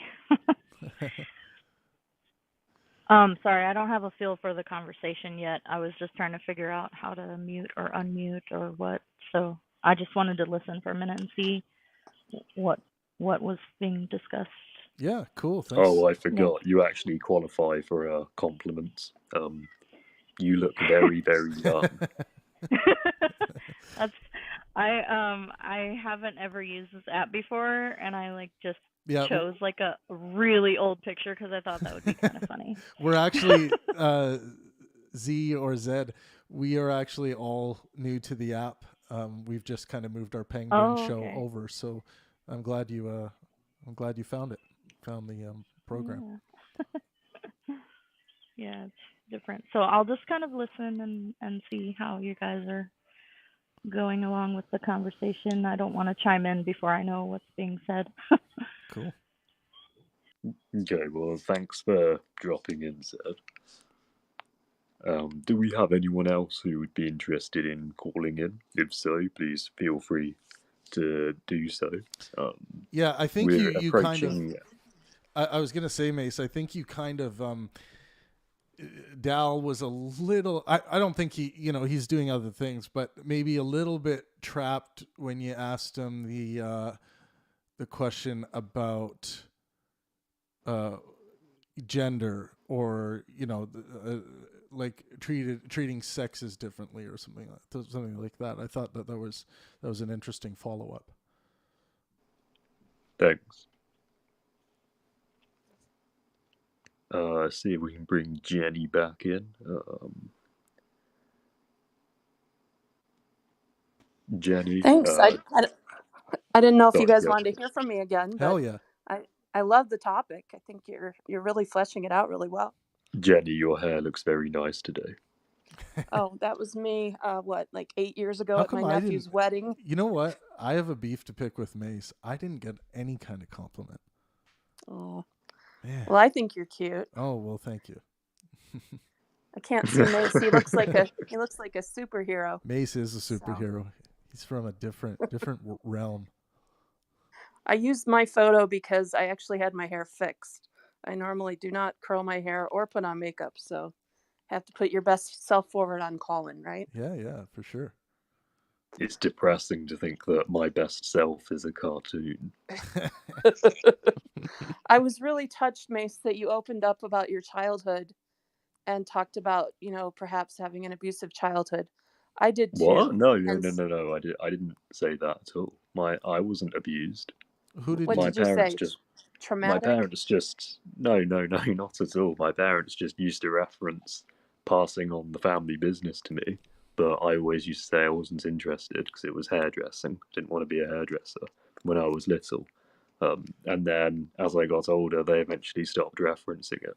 That's what I said. Maybe it was the guy who called in. Somebody said they had some trauma in their childhood. So. Oh, you were talking about Aaron.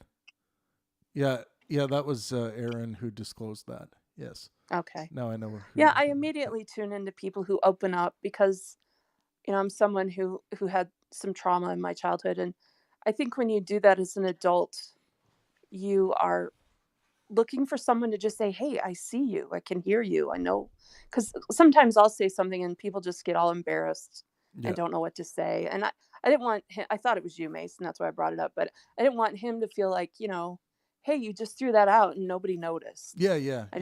I wanted him to know that I heard it. But yeah, for sure. Yeah. Aaron, who was in here, we like probably on average speak with Aaron about 4 hours per week. so we've gotten to know each other quite well. We definitely know a lot of each other's stories, at least what we've decided to share. Do you want to share, Jenny, what you had to go through? I'm pretty determined at this point not to talk about it much anymore because I think of it as having been healed, to just say I don't need to bring it up. It's not going to define me anymore. It's certainly contributed to who I am, but I'm 54, so I'm kind of past that whole, would everybody just notice what happened to me? That's how you feel when you're first healing. Is just you're just distraught. So I'm feeling much better. I'm a grandma now. I'm determined to live happy and not be defined by my childhood trauma. Amazing. So, That's great. that's where I'm at. So And you, I don't know if it's do you appropriate have... to the topic, but Yeah. a lot of people searching for justice, I think, have been damaged as children and didn't have ideal parents or situations to grow up in, and so they're looking for justice. Yeah. Did you have a question, Mace? Me? No. It sounded like you were going to ask a question, Travis. But no, yeah, no. I think it sounds like you're in a good place. Oh, I know what I was gonna like. Do you just curious about this? Did you find any kind of artistic outlet that helped you overcome some of this childhood trauma you spoke of? yeah, music was the key. It was Nice. absolutely the key. And ironically, my abusers were the ones who taught me music. Right. And so they not only inflicted all the damage, but they provided the healing too, because the music has been, I mean, I did years of psychotherapy and I've been hospitalized and suicidal depression. I've really done due diligence with the mental health world, which I'm also so over. But, the music is something that I could always turn to, and it made me feel better. And so I've thought of it as my drug, as my, main modality, and that artistic expression satisfies something deep in your soul when you're hurting. And so I'm an actor, and being in plays, especially musical plays. Yeah, I That used to perform in musical theater as well. Yeah. Oh, you did? Yeah. That's so fun. What are the favorite shows you did? My favorite show Or is roles? probably Pippin, Pippin? just in terms of overall great musical theater. But I love Something Rotten. I haven't been in that one yet, but I'm so excited to be in it someday. I just did A Christmas Carol, the musical version. Very cool. Yeah, Played Mrs. Fezziwig. Oh yeah, Fezziwig, nice. I did audio engineering for that one. I was never in that show, but yeah, that's a fun show. That the song that the Ghost of Christmas Marley. Ghost of Christmas Past. Yes, that song is really awesome. I think I remember that one. Kind of. Yeah, our show was an original. We did the stage play, and then we hired a musician to come in and write 4 original songs for various characters. Wow. And one was for the Fezziwig party scene. And then the rest of the music was just Christmas carols. And it was, in fact, I shared the story on my call-in a couple of months ago of how being in that show saved me. Cool. Because I was at a point in my life when I wanted to run away from home and just give up, and was feeling really down. And I saw an audition notice. I didn't know anything about the company or the theater, but I was like, I'm going to go try.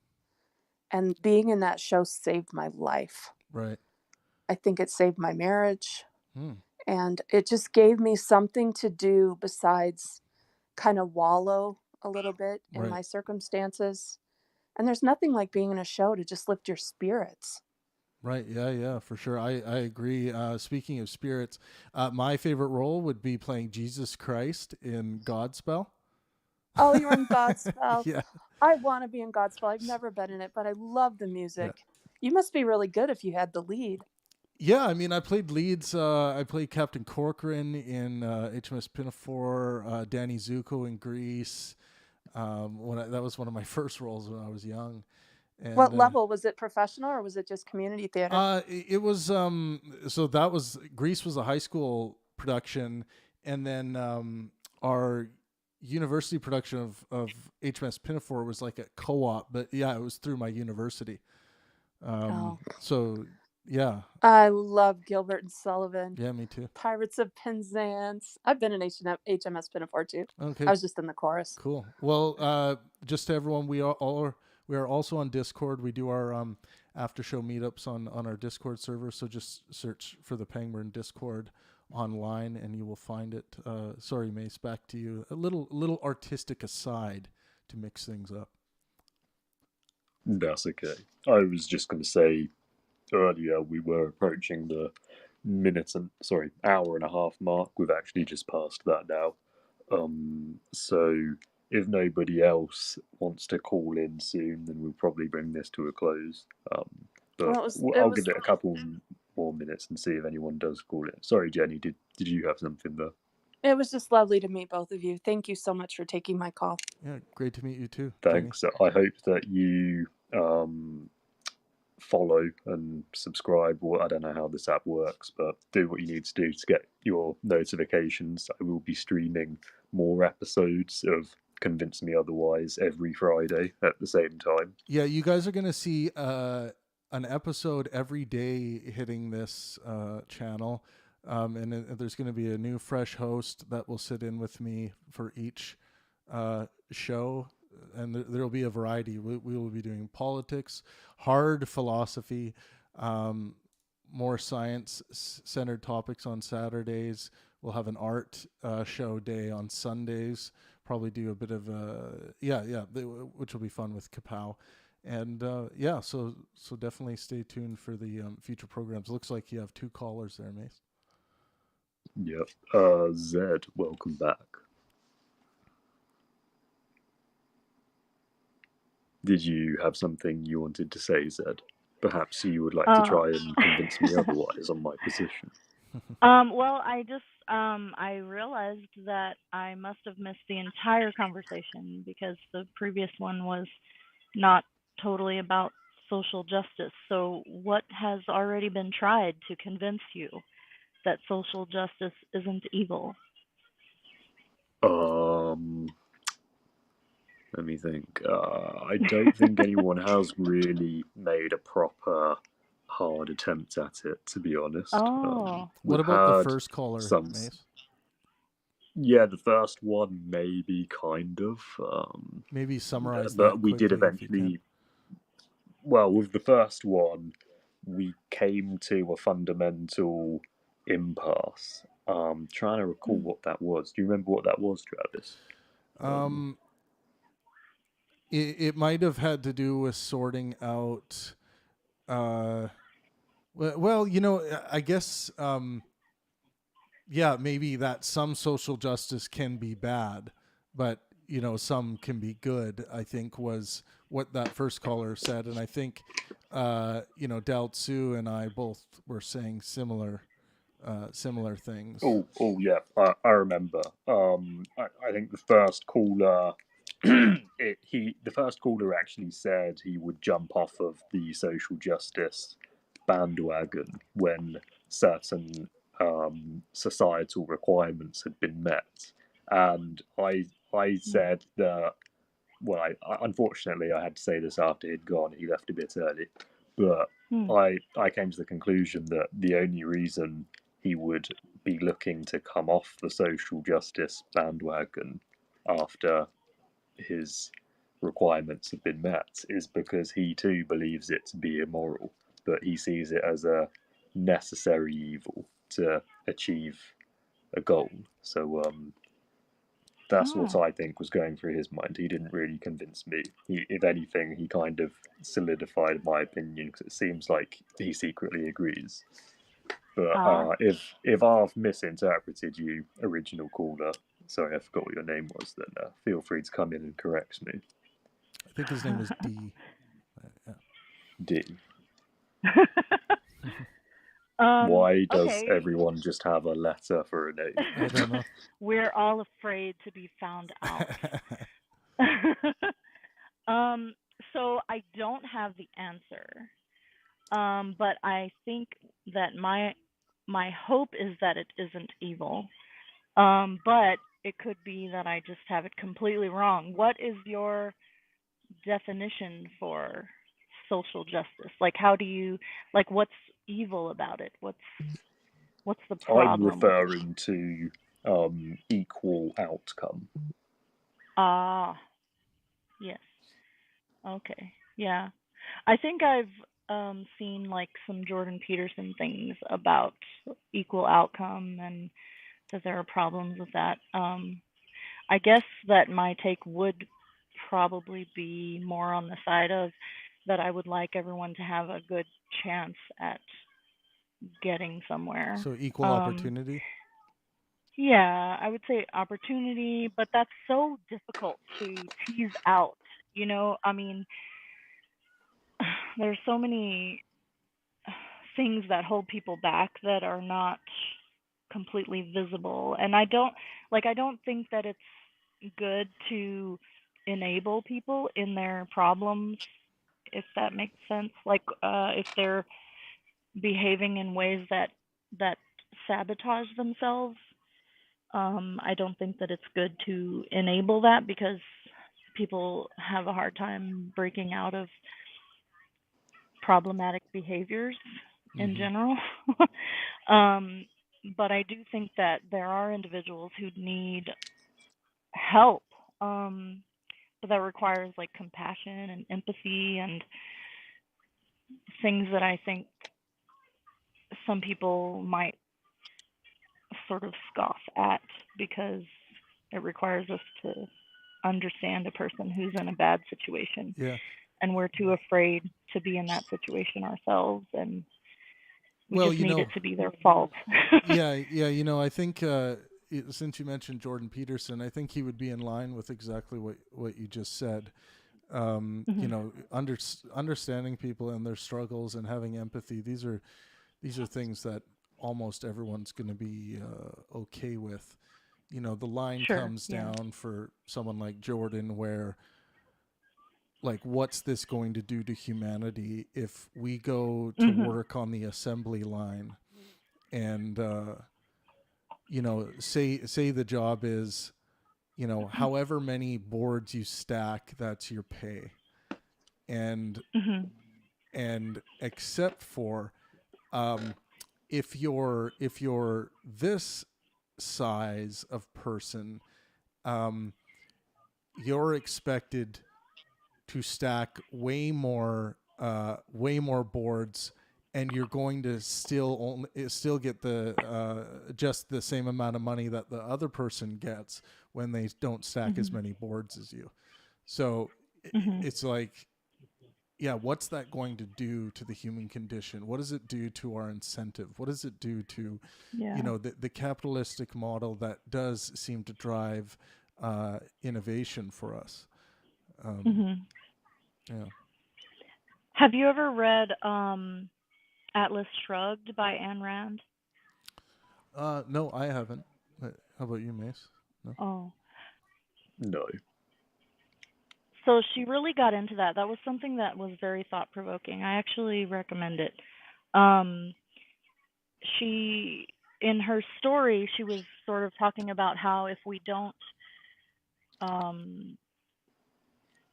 sort of motivate people to do their very best, then they won't. Like, and I've really struggled with this because I kind of I do want it to be a good thing to help people, but I definitely see how it can be problematic if you help someone who doesn't need help.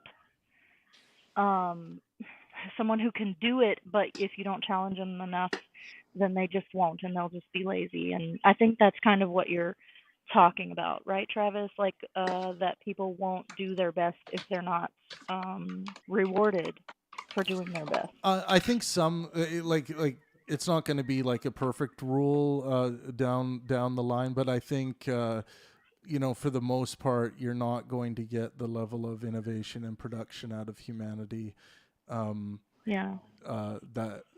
that you would. I think people would, I think Yeah. the sense of unfairness would be much greater than Yeah. the sense of unfairness that comes with like, oh damn, I can't quite outwork that guy, and he always gets that extra $10 bonus because he's Right. able to lift, carry 2 bales of hay instead of just one. Right. Yeah. Like the stronger person is always just gonna do better in that metaphor. Sure, Yeah. in certain things, yes. But Right. and this is why I think it's And rightly so, I might add. right. Sure. Like I think just like if the really big strong person was really slow at programming, computer They programming. wouldn't do well there. Yeah, Mhm. it's like Yeah. and then the other person who might be very very weak or maybe even physically disabled can actually Yeah. do 3 times the work. So I think So the way what happens you're is sometimes people want to go into to fields that may not match their natural skill set very much, and then they think that it Yeah. has something to do with like other elements keeping them It's down not justice when somehow. really Right. really it's like maybe you're just not very good at that thing. Yeah. Yeah, that is a difficult Well, thing to tease out. Yeah. the I would problem is say. these social justice warriors, or SJWs as they're often known, they think it is their right to get paid. They think that they just deserve the money, so they can pick any job they want, regardless of how effective they are in that job, and they just deserve money. So you think it's an issue of entitlement then? I do, yes. Oh, okay. Yeah, I think those that do think in the equality of outcome way, it is an issue of entitlement, I think. Like, so I'm just as good as whoever else, and so I deserve to have whatever they have. And there's Yeah, sort of a bitterness that essentially. Jordan Peterson talks about. But I have to, Yeah. say that the government bodies should really work towards, and I look at education as example, not like, okay, we already handle public education that is essentially free for children. But I think there really needs to be a post-secondary model so that someone can It's get, kind of terrible, yeah, the education system. I mean, at least here in the U.S. Yeah. I mean, I think there really needs to be a government option where you can go out and actually become a surgeon. You can go out and become, essentially anything on the government's dollar. I think it's one of the best investments a government can really make towards its own people. Is especially when you're looking at like specialized fields, like finding the next X genius in whatever field. It just the innovation payback for your company can just be like more than you could ever dream it could be for things like that. So, like, looking for these individuals who are sort of geniuses for whatever thing you're looking for, you wouldn't call that social justice. You would call that like what? What would you call that? I would like kind of just searching call for those that individuals. business as usual, right? Like say, Okay. like whether it's the business of your government or like individual small business, like you're trying to find those special good people for the job. You're looking, you're searching, you're posting bulletins, you're maybe advertising for your next CEO or something like that. I think that's just kind of capitalism, business as usual. But. Right. So, like, the people who are really special and really genius, those people should be found, and the government is involved in that, and that's not something that you guys feel is social justice or is like wrong somehow. I mean, I don't feel that universal education for options like free some kind of avenue where someone can get an education for free, and I think the creation of the internet has made this dream a lot more feasible.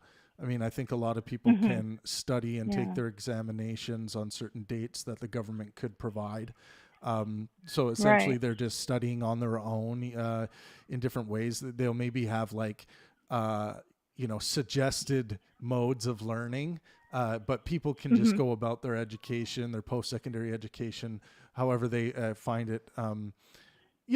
Essentially how people Right. normally do. Like a lot of So people people, just having access to the sure, information that they need to learn yep, and to and that to the doesn't fall under practicums, social like because justice. of Yeah. course practicum is arguably the most important part of one's education, whether like Mhm. there's typically some kind of practical exercise that you need to partake in. Some of those things can be Mhm. done from home, but practicum nonetheless. Well, like participating in the actual business of whatever it is that you care about Sure. and whatever it is that you might be good at.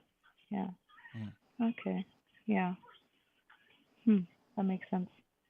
I don't fall under like some particular heading of what I think social justice is. I guess like the idea of people being able to have equal access and that type of stuff, but it sounds like everyone is kind of in agreement about that. Like we want everyone to have access to the information that they need to excel and to be good at whatever they need. But so social justice, that falls more under like accepting people based on their race or their gender. Is that what you're kind of getting at? Like if we kind of pass over individuals who are of not of the minority race or gender, um, so that we can include people of some certain race or gender, then that's when it becomes a problem, or that's kind of, is that what you're That is a saying? big part of what I have an issue with, but I would also Right. have an issue with it being just class based, like stealing from the rich, giving to the poor. I have an issue with that too, Oh, even though there's no oh, okay. racism involved in that concept. So social status, Just like, forced can you say more? redistribution of wealth. Oh, okay. Okay. So, like, just because people are poor, they shouldn't have more help somehow? I don't think Do you anyone is mean? entitled to a commodity that they haven't earned. Hmm. Hmm. So, so if a person is born into a very poor life, then they need to work harder to earn, or Unfortunately, yes, that is just nature. If you're born in a crappy environment, then you do have to work harder to survive in that environment or leave mhm. that environment. Hmm. So you don't think that someone who has a disadvantage from the start should have a little help? Or is there like a certain amount of help that you think they should have, or no help? If you're What do you think? disadvantaged from the start, that's unfortunate, but that's not anyone else's fault. I If someone actually else offers to help you, then that's Hmm. fine. They can give you charity, but I don't believe that the poor person is entitled to steal from a rich person.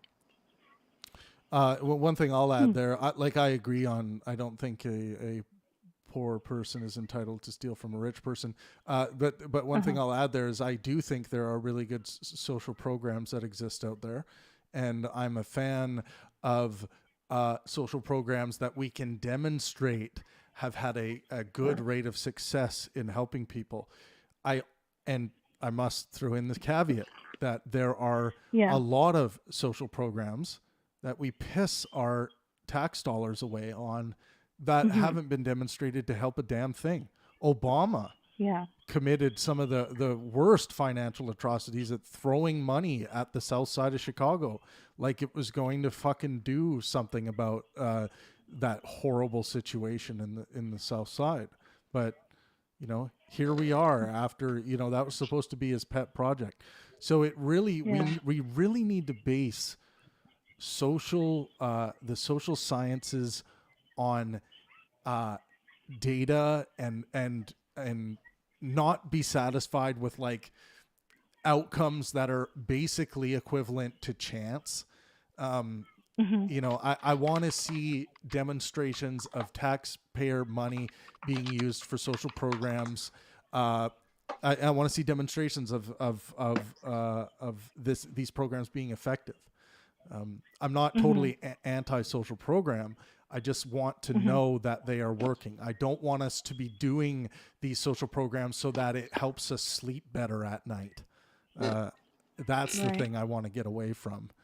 It's like we can all be, you know, reasonable and say like, oh, okay, this one doesn't work or that one does work, or, you know, let's try something new. But I don't want to keep spending money on crap like chasing the ghost of systemic racism around.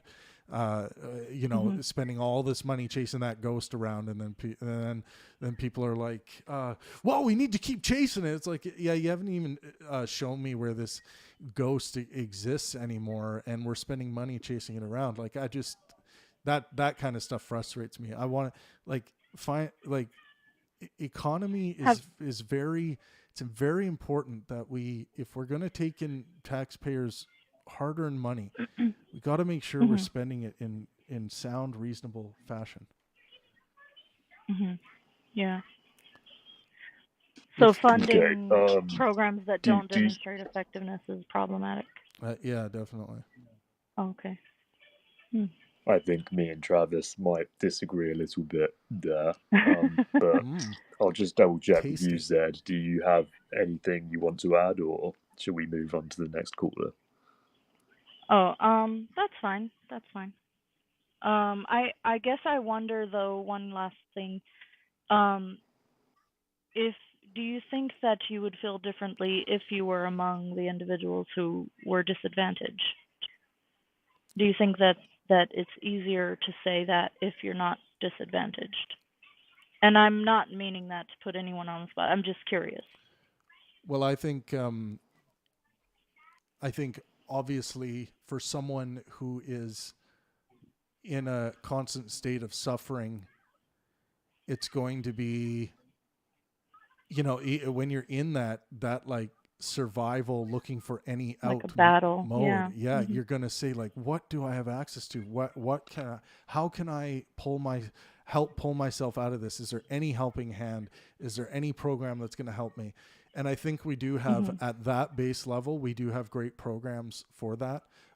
You know, like if someone has to go on welfare in Canada for whatever reasons that have come up, like I'm glad we have welfare program.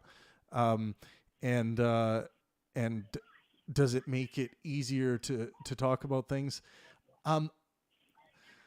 You know, that's tough. It's like, I think it's hard to measure experiences against each other. And I'll tell you what I mean by that. Yeah, I've spoken to people living on the streets on Hastings Street, which is the worst street we have in Vancouver, in Canada, right here in Vancouver, that profess and seem to be much more well off than the person who's living in the $1 million apartment.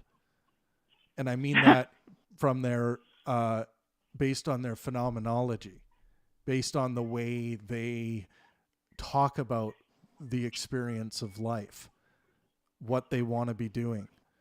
And I'm not sure saying their story is very interesting. Yeah. And I'm not saying this is that's necessarily going to be the case across the board. I'm just saying that this does exist. So it doesn't mean automatically that you know, if you grow up in horrible circumstances, that your outlook on these issues, these social justice issues, is necessarily going to be shaped based on that. Well, certainly some things to be thinking about for sure. Okay. Well, thank you for thanks having a lot, me. That's okay. Hope to see you again soon. Remember to like, share, follow, whatever. You guys, let's try this out. There's a little yellow like button. Smash that like button, everyone who's listening. Test it out. A lot of us are new to this app. Yeah, that button is just, it sends an emoticon thing. I love it. Smash it. Oh, really. The rocket ships are coming. Love it. Okay. I'm the rocket ship. Are you the rocket ship? Alrighty, take care, Yeah. guys. I was actually Thanks, Z. having a thumbs up war with someone earlier. Nice. Love it. Hi, Josh.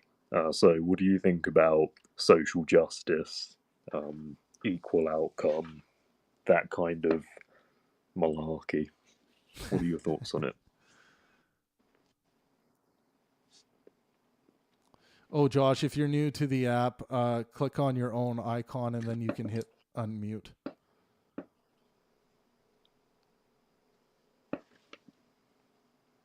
There you go. Hello? Hey. Hello? Hey, we can hear you. Hi, we can hear you. Oh, hey, one sec. What do you, hold on. What do you, yeah. Here. All right, thanks. Sorry, gave a homeless guy a pen.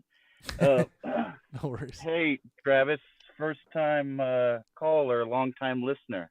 Hey, well, welcome, Josh. I appreciate that. Hey. And was it Mace, right? Yes. Yeah. Did you take was it sulfuric hydrochloric or so whatever it is? Your voice is super deep, man.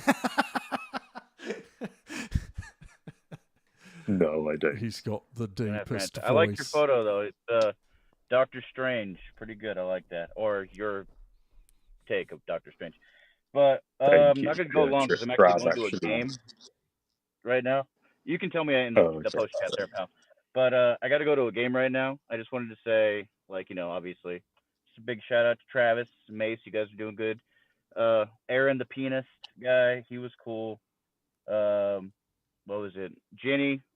I was Biff in Death of a Salesman when I was in middle school, so it's cool that she was about her stuff. Yeah, my old teacher said I had a lot of range. Nice. Anyways, but what else? Z, everyone's been great. It's more of the whole point.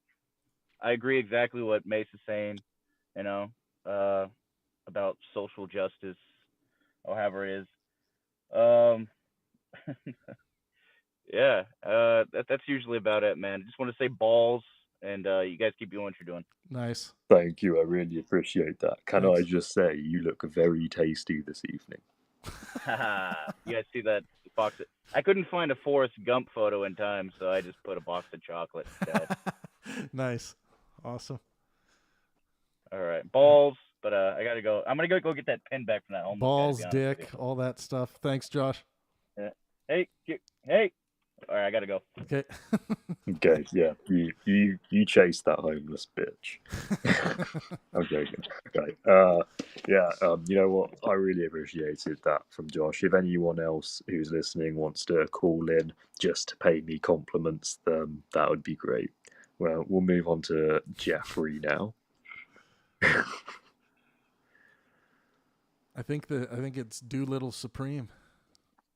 Yeah, it's Doolittle. Yeah, hey. Yo. I guess it doesn't let you unmute unless you move me into the front of the queue, huh? That's an interesting. Yep. That's good because then people can it works. I think can that you works. imagine? Can you imagine Nivik chomping at the bit, sitting in that fucking queue? He's gonna explode. Yeah. Oh, he would be frothing. Yeah, so he'd actually have foam coming out of his mouth right now. Yeah, so I haven't heard everything that y'all were talking about because I was unfortunately late to the party. But I think that I don't think social justice is evil necessarily. How you go about it, I think there are ways that are not evil. I think maybe people that are using that as a way to get power are evil, but I don't think social justice itself is evil. So just let me explain a little bit. I think that it's in everyone's best interest to be in a nation that's as strong as that nation can be, right? Let's just say if you're an American, you don't want America to be weak. You want America to be strong. And one of the things that you have to have for your nation to be strong is a certain amount of stability internally, politically, and things like low crime You want every person in your nation to have the potential to develop into maybe that's the wrong word, to have the ability or some path to develop to their full potential. And your nation will be the strongest if all of the individuals in your nation are as strong as they really can potentially become under your system. So I think it's important to try to nurture all the people that we can to become as good as they can be. And that's just because we want to be part of a strong organization. Like, you don't want to be in a company that has, bad leadership and bad workers. Wouldn't it be great if your company trained their workers how to do their job? So part of that is, and I don't believe in equality of outcome. I don't think that's possible, and I don't think that's how humans. I don't think that's how life is designed to go about. Well, one the thing I was task that it has. One thing I was saying to that was like, if people think there's this feeling of like unfairness now, just you fucking wait if you want to try equality of outcome. Like, what a shitstorm that would be. Yeah, I mean, people think that you can measure somebody's opportunity by their outcome, but I don't think that's necessarily the case.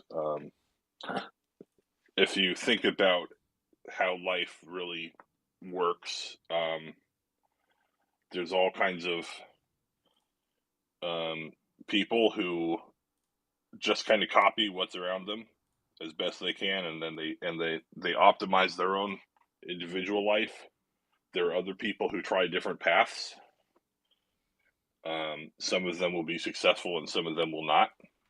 And if somebody explores a new path, innovates in a new dimension which nobody has thought of innovating in before, and becomes successful through that venture, then you need something to signal to the other people that this is the way you ought to be, or this is the way you ought to act, or this is the resource cache that you should pursue because there are more resources over here. So if we had equality of outcome, then we would have no signal to each other that our way of being is more beneficial than any other way of being. So if you had equality of outcome, nobody would know what to do to be successful. Can you give me an example of social justice that you think is morally justified? Sure. What I believe is that any move that the government makes, let's just think of it as a game, a game of economic resource allocation that the government is playing, or that our control systems play in order to maximize the well-being of the people in the country. Okay.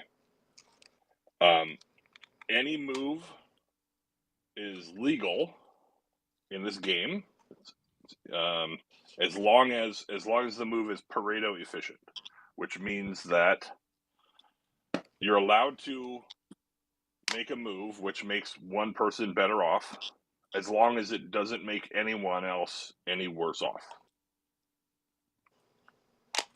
Well, isn't the whole point of social justice that you are making other people you're making some people better off at the expense of others, because it's not necessarily, you feel like, okay, well, give me an example where it's not at someone's expense.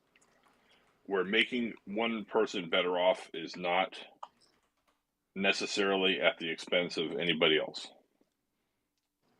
For example?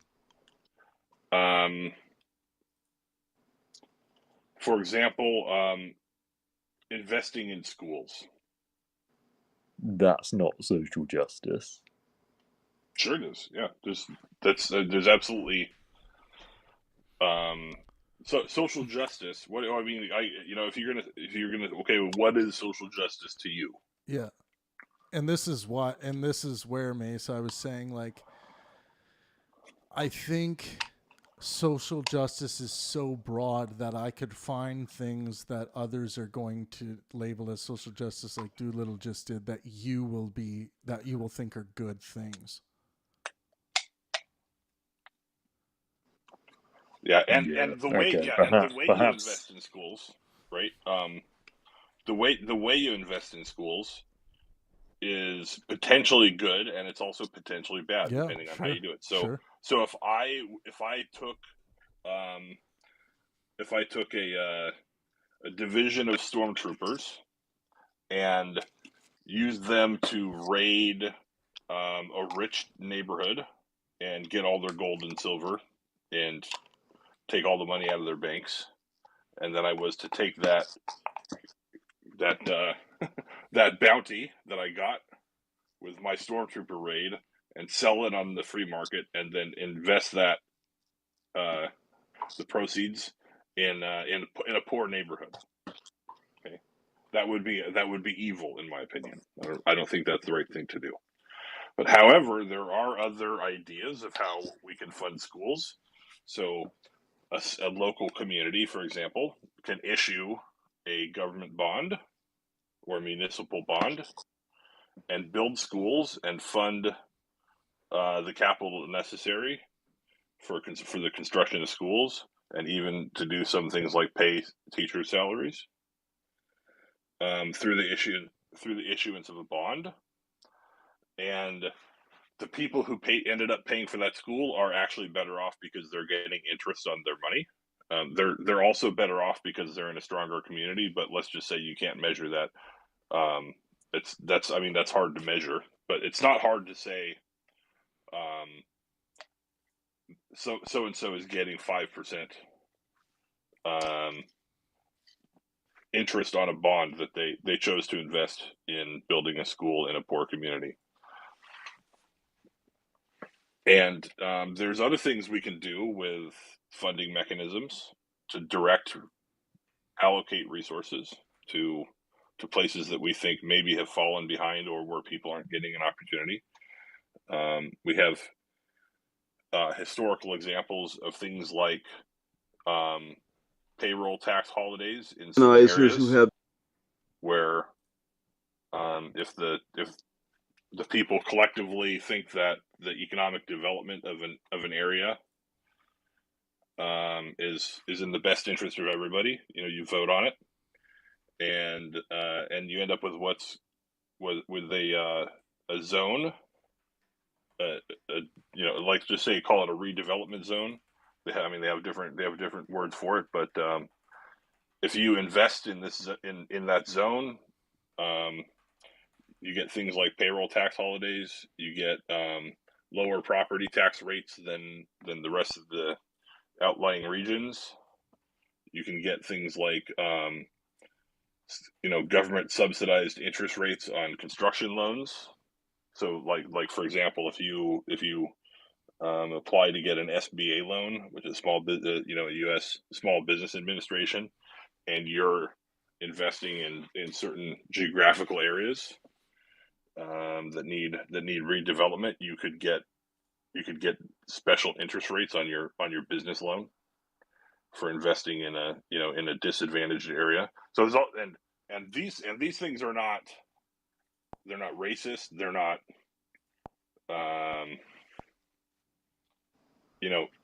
they're not there to benefit one particular individual or group of people, but anyone that lives in that area or that decides to invest in that area can benefit. Everyone's playing by the same rules. Nobody's worse off because of it. I'm starting to feel like I'm listening to a instructional video. Well, I think there's a lot of good ideas out there of how we can make certain people who live in areas that have fallen behind. I think, and I think, and use, yeah. I was just gonna say, Mace, I think what you're trying to say is that Doolittle is listing all of these social justice programs that you think are quite swell. I don't know. I got to admit, I kind of dozed off halfway through that. You're such a shit. Well, so yeah, so but I mean, it's kind of I want boring, Mace to but... admit that labeling social justice as evil as a blanket statement. I think you should be, and I think for the reasons Doolittle's pointing out, and for some of the reasons of like, okay, because some people are going to say that, okay, social justice actually means like social programs that try to right some wrongs from a perspective of well-being that some people are born into, or some parts of society are born into, like extreme poverty, like born of a crackhead mother, become a ward of the state, going through public school with just the bare minimum food and access to, you don't get the cool coloring. You don't get the massive big art set that other kids get to work on their art. You kind of get the bare minimum basic things.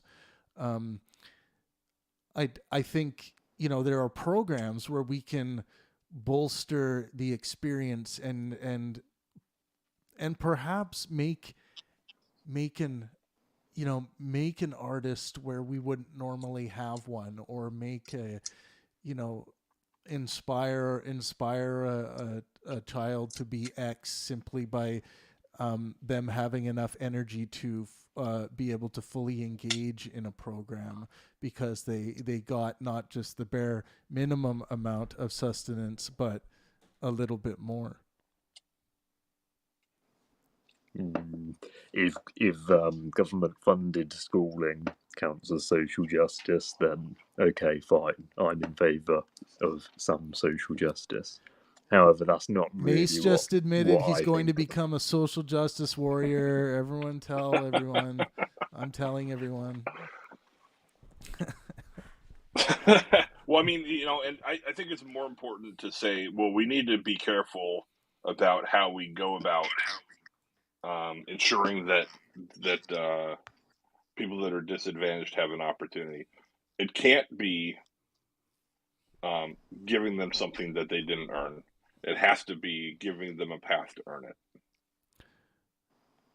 Well, if someone has earned something, then I would argue that's not social justice. That's just capitalism. Yeah, when I say social justice, what I mean is different people, different cultures have chosen slightly different paths. Some of them have been nicer to each other, some of them have not. But whatever the result was of the choices that your ancestors made, you may be born into a situation where now you don't have the opportunity to dig yourself out of the hole.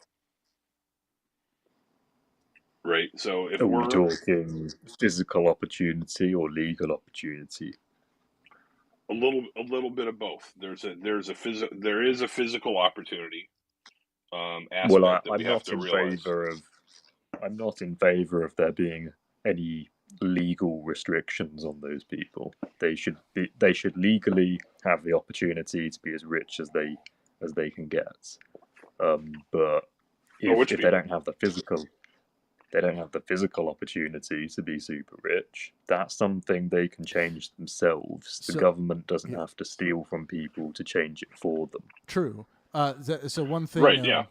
One thing to think about is like, okay, what would it take for someone who's impoverished to be living in a level of well-being that allows them to pursue happiness, to pursue some goals? What does that level look like, and is it right? Is it good to do what you can to make sure that people have at least that? You don't want to go too far, right? Because if you go too far, you become Barack Obama throwing money at the south side of Chicago. which is retarded. But you want to go somewhere. You want to bring that bare minimum of well-being up to some level. Yeah, like for example, I'm sort of in favor of food stamps. Yeah, I am definitely. Yeah. But what I'm not in favor of is food stamps to the level where the obesity epidemic hits poor people harder than it hits rich people. Yeah. I'm not familiar. What is a food stamp? In America, we have I don't know what they call it in England. In America, we have something called the Supplemental Nutrition Assistance Program, which is a program run by the U.S. Department of Agriculture, and it used to be that the Department of Agriculture would give you a booklet of stamps, which you would tear off a piece and you would give it to the grocery store and in exchange for food instead of money. And you can only get food with these. And the funds that those stamps represent would be essentially the government. The way that it ends up working is the government buys excess crops from the farmers that they would have had to destroy because they can't sell it on the open market for a profit, and it ends up getting that sounds distributed like through. A really, sorry to interrupt. That sounds like a really good idea. Well, I would be in favor of that. But I think Doolittle, you were starting to get into this. There, of course, in any system, and I think food stamps is a really good system. But of course, there are some absolute immoral turds out there who like squander these and start selling them, kind of like creating a black market for food stamps. Like it's just right. Or you. Yeah. I mean, but in America now, you can get, I think, like $450 per child for food stamps if you're unemployed. Right. Something like that. Actually, Tranquil, so it ends up. Tranquil Rage just brought up. Honestly, if you work full time at minimum wage, you don't qualify for food stamps. Like, is minimum wage the right line? Like, working full time at minimum wage, is that the right line, or should people still qualify? I mean, maybe. Yeah, I don't know. Sorry, I would say I was in favour of that before because I assumed everyone could get the stamps. I would only be in favour of it if everyone in society can have access to these stamps. I wouldn't be in favour if there's like everyone can, but to qualify, you have to have a level of income where you're food insecure. So like I could apply to get food stamps, and if I was in a really bad financial situation, then I could get them even though I'm employed. And they look at if you're employed, they look at your expenses and your income, and then they decide if you have enough money to feed your children. And if you don't, then you can get food stamps. That sounds like it could potentially, like, I mean, this is the issue of all benefits, I suppose, is it sounds like it could incentivize people who are on minimum wage to just quit their job because they're better off if they can just get free stuff and not have to work for it. That is a downfall, pitfall of it. In America, I think that you have to make in most cities something like $60,000 a year, and if you don't, then it's better to not work because of the programs that are available to you. I think in that case we would have to amend this, make it so that the amount of food you can get through this benefit program has to be extremely small, like just supplementary. So people who are on the program still have to. Yeah, that's what I was saying. The problem is that they give you too much at this point, and it's great. It's great that farmers don't have to destroy their food, their food crops to be able to to be able to make a profit. The government helps them make a profit by growing extra food, and then this food makes its way through the normal supply chain, and then people who can't afford food get some food.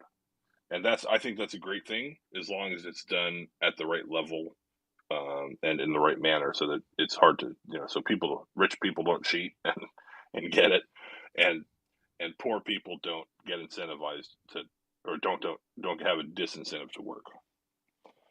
But I don't think it hurts anybody. I don't think food stamps hurts anybody. We actually if it's just done properly.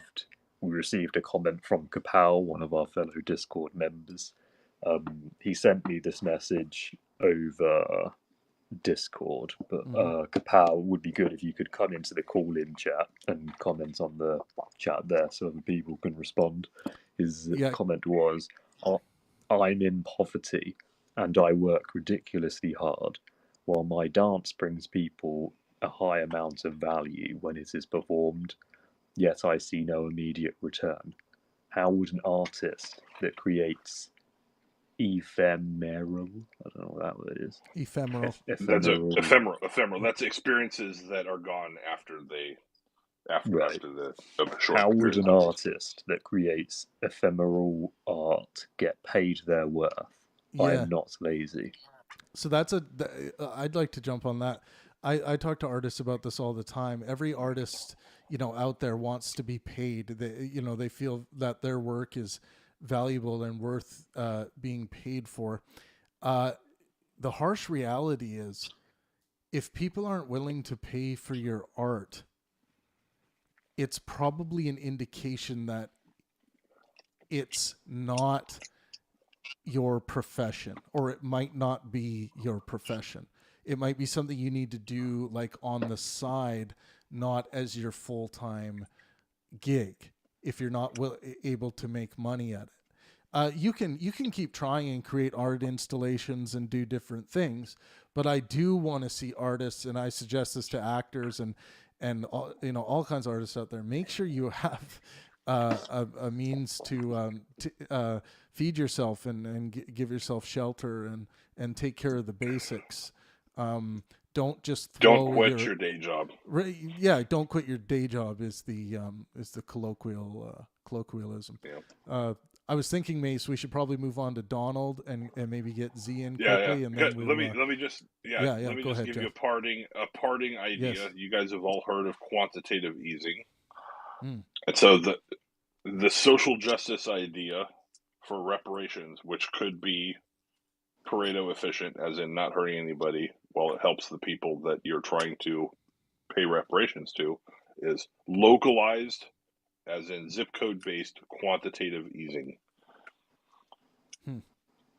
So that municipal bonds in a locality or other forms of local investment are subsidized by the Federal Reserve through the same quantitative easing programs that we already do for the stability of the dollar and low unemployment, but just do it on a zip code basis instead of doing it on a universal basis. So that's my idea for you, and I'm gonna pass it on to the next guy because I don't want to hog the mic too much. Thanks, Doolittle.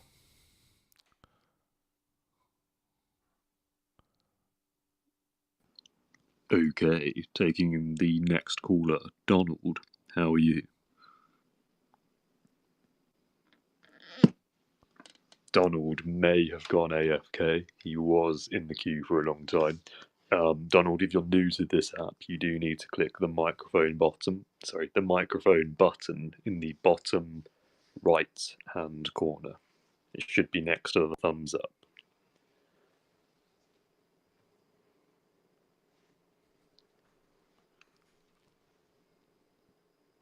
Okay, I think Donald's AFK. Donald, I'm going to drop you from the caller list. If you want to talk, feel free to come. Just put yourself back on. We'll get to you later.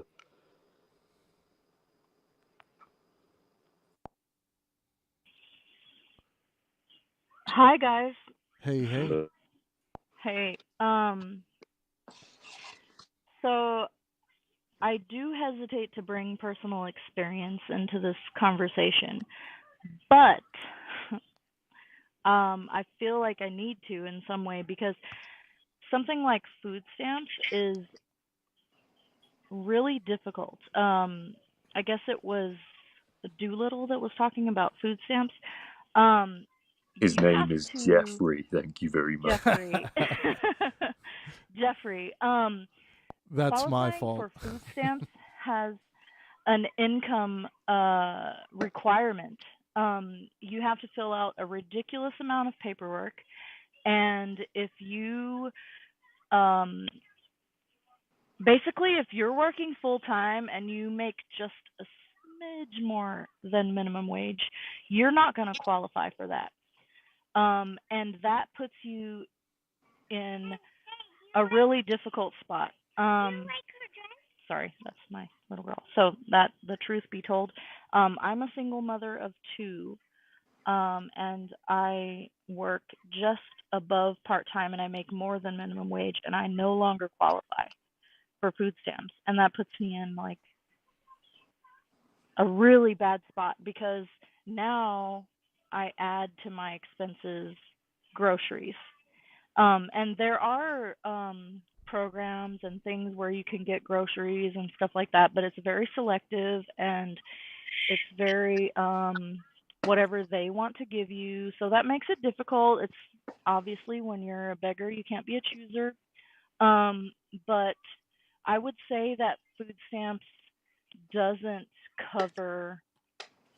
I would say there are people who take advantage of things like food stamps and who don't report honest information.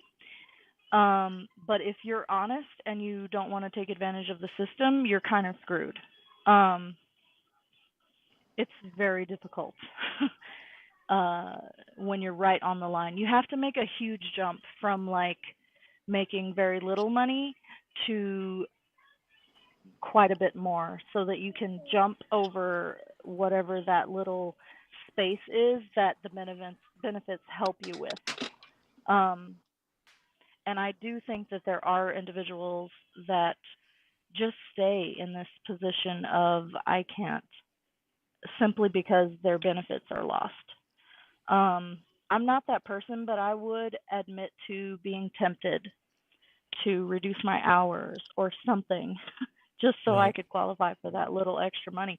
And it's not really that much. I have two kids, and I was getting like $500 a month, which helped immensely, and I'm so grateful. But now I get nothing, and I have a little bit better wage, and I'm just above part time, but I'm still struggling quite a bit, and I no longer qualify. And that makes things really, really difficult. Yeah. But I'm not giving up. I'm just No, saying, don't the give food up. stamps are great, but like, oh my gosh, it's really hard out there. Yeah. And I want to have an open mind about what people's experiences are, because I know that my experience is not the only one out there, but it's definitely really challenging when you're trying to get ahead and you've already made a lot of mistakes. Um, so I can see how a person would struggle and be tempted to just do the bare minimum, because at least then they have food, you know. So that's kind of just my little What are the addition to the conversation. what are the things, Z, that you think keep you from making enough money to in order to be comfortable? Do you think you don't have enough time? Depression. Yeah. Honestly, depression, mental health stuff. I have some traumatic history, and it gets in the way. Yeah. And I am getting counseling right now, but as soon as I no longer qualify, I'm going to be in a rough spot. Do you have a good relationship with your family doctor? I don't have a family doctor. Ooh, okay. So I don't. my Yeah, first I have. prescription is to for you to get a family doctor that you trust Oh and yeah, that but you I can have don't a have relationship with. insurance. I cannot have insurance. Like my kids they qualify, Yeah. but I do not qualify. Damn. I do This have a is psychiatrist, I yeah. have a counselor, and this is very personal, Yeah. I feel so bad for you because and I don't know if you know this, but I'm a Canadian, right? And the yes, reason why I always bring this up, like, how's your relationship it's with your very family different doctor? there. It's so different. And Yeah, this is a this is a necessity. Human sure, beings yeah. need to have a good relationship with their family doctor. I have never Yeah. in my life had a family doctor. I grew up Uh, very poor. I got out of it and then I had kids, which I love my kids so much, but I made mistakes in choosing their fathers, and mhm. so I'm in a bad spot. But I'm not trying to blame anyone. I want to take responsibility for my life. Yeah, sure. And I'm doing everything in my power to make it right. I have a bachelor's degree. I did a lot of good things before I ended up having a child Yep. with someone who didn't love me.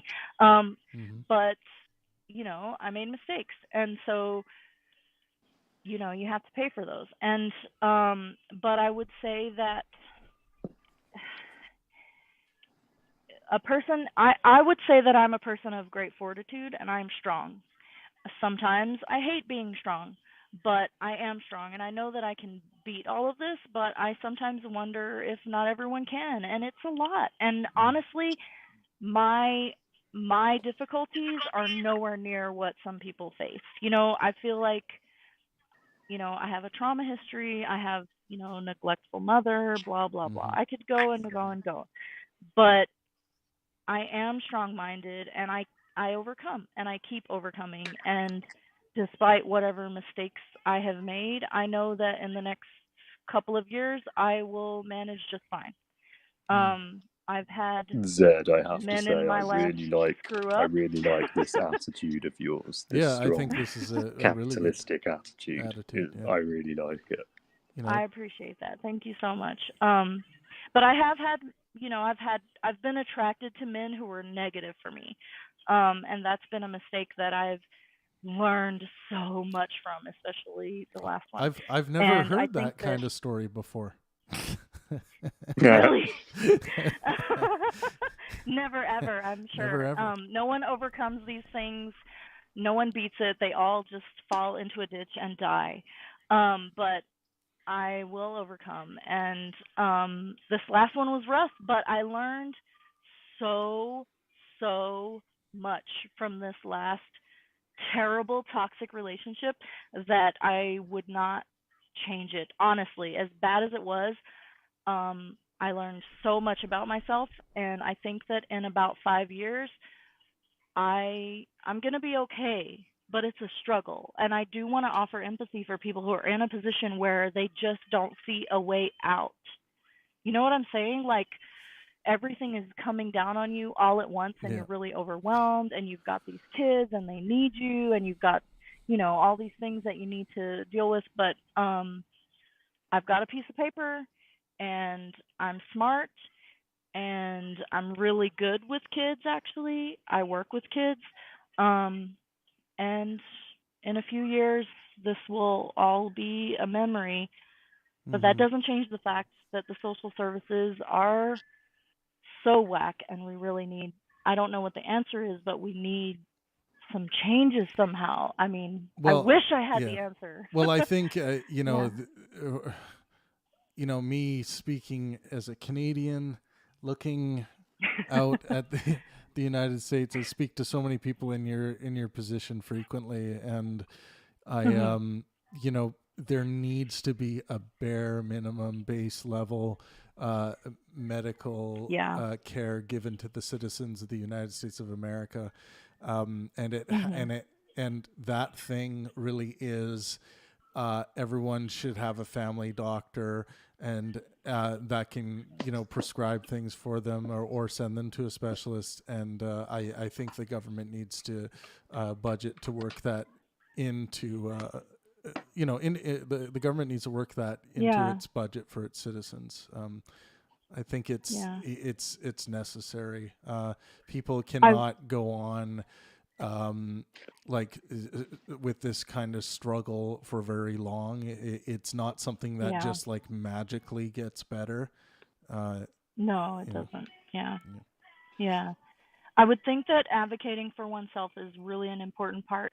But on your point about a specialist, just last year, I was having some like breathing issues that were really scary, and um, I was, what do they call it? Referred to a specialist, and I couldn't afford them. It was like $400, so I Right. had to ignore that possibility. And thankfully, I'm okay, but who knows if that's going to pop up later. But it was like $400 or $500, and there's no way Yeah. that I could afford that. And that without having a family doctor. Again, in addition to that, I have to qualify to go to someone to qualify or to see me, and then they put me to a specialist, and it costs like $400 or $500 for me to see that specialist. Yeah. So Well, yeah, there are programs in place, but it's just not. It's not enough right now. Yeah, one thing I'll say, Z, and is on a personal level. now you're connected to the Pangburn community. Make sure you join us on our Discord server. We have a lot of people that can help people out. We have people from all kinds of disciplines, all kinds of expert fields, and so make sure you do always reach out if you're in desperate need for something. And I always, when we start getting into these conversations about depression, I always try to add that I think it's noble and the right thing to do and the moral thing to do to make the best out of this experience, because based on my worldview, we have all the time in the world to be dead. That's going to come, and it's going to last, forever when that does come. So we should try to maximize our time while we do have some. And I think what you're doing is right to take, like you're saying, take responsibility for your health, and it sounds like you're making really good strides to better the life of yourself and your children. So right on. Yeah, thank you so much. I appreciate being able to just speak. It kind of helps to sort of vent a bit. Hold on, baby. Yeah, and I will mention one more time for everyone, please do join our Discord server. A lot of people have found it so nice to be able to log on at any time of the day or night and have someone to talk to. That's always available on our Discord server, and we have people in all time zones. So for sure. Well, thank you guys.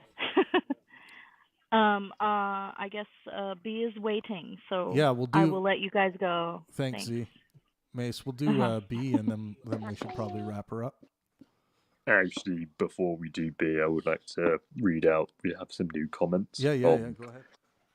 Okirapu. Let's see what we got. It says,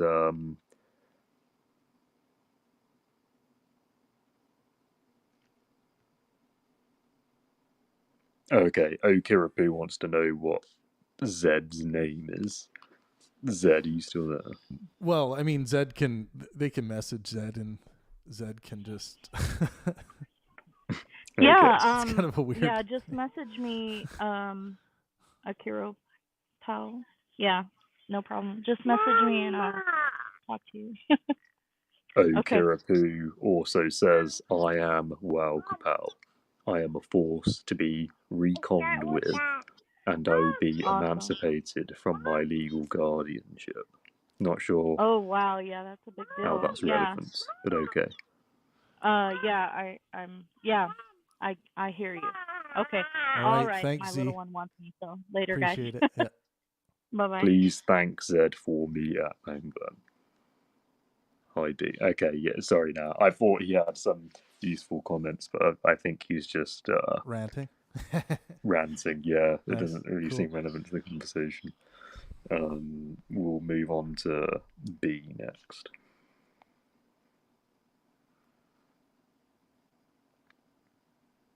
B, are you there? Hello. Hi. Thank you so much for waiting patiently. Oh, thank you. How you doing? First time calling into this, so I'm probably a little nervous, I guess. Fucking noob. Got a fucking noob on our hands. Yeah. Okay. Noob here. It's all good. So notice the title of the call-in show, which was kind of interesting. So joined, and then I guess the reason why I wanted to call or enter the chat was people started talking about like social services, and I didn't think that was really social justice, unless I'm mistaken. Maybe it is at this point, but I think when I say social justice, I'm really just referring to equal outcome. Mm-hmm. I don't know if social services.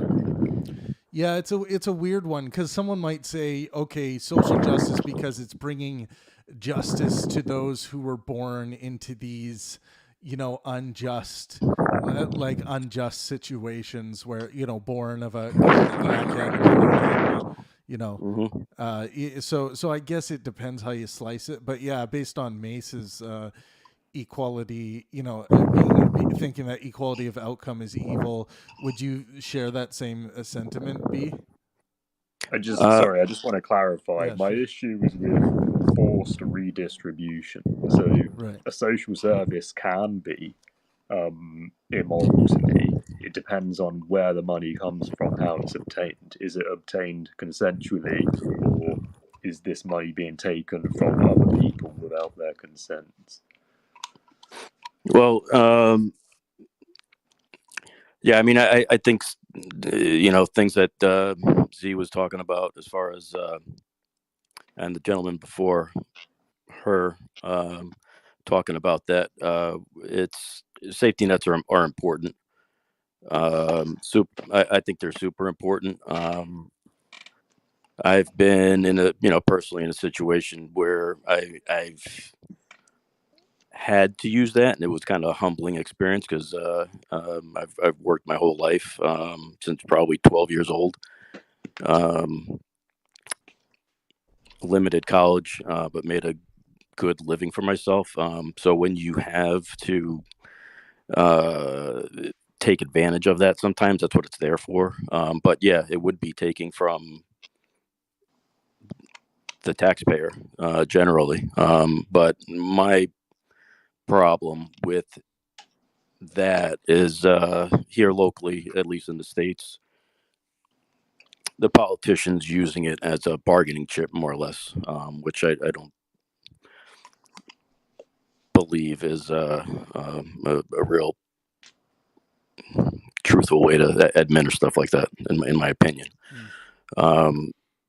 Mace made a point earlier, as far as you think everyone's got the opportunity to make as much money as you want.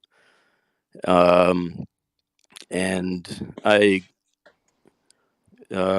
agree. I used to 100% agree with that. Probably when I was 20 something and working my balls off, and ended up paying my ex-wife's college loans. So you could say a little on the bitter side, but that was earlier. Yeah. Yeah, I hear you. But after, I guess, a couple decades later, you kind of been around the block a little bit, and you find, people really did not, to no fault of their own, sometimes just born in a shit environment, and can't pull themselves up by the bootstraps, or it's very hard. So in that regard, there is some need for distribution, but not to the fact that you take away people's motivation to get back on on their feet and get going, let's say. What kind of distribution are we talking about here? Are we talking about charity, or are we talking about government intervention? Well, that like it come up with a couple calls ago as far as the food stamps or whatever, welfare. It depends on the state around here. You mentioned that you're from one of you gentlemen are from Canada. I I don't know am, where, yes. Yep. and healthcare. These things are huge issues here in the states. If I Yeah. didn't have a job that had health care, I've got 3 kids of my own, single dad. I'd be up shit's creek, literally. I have 3 friends right now, B, that suffer from diagnosed severe clinical depression, and they can't afford their checkup appointments. They can't afford that they require in order to get a refill on their prescription, like Yeah. because they can't pay X bill. I'm just like to a Canadian, I'm just like, what the fuck is going on? So in some states down here, if you live in a blue state, you might have some sort of state medical assistance, Right. depending on your income level. And when the one rare time that I was unemployed, I actually had to take advantage of that for my kids, and that was a real humbling experience. But it was a safety net that was there. But you go state to state, it's a different story, and it's a huge expense. So, um, I think we hear. I'd love to hear some original, like, or people from Canada, people that have different healthcare systems, because all you hear sometimes, talking points on the left or the right, and you don't know what to freaking believe down here. You know. Right.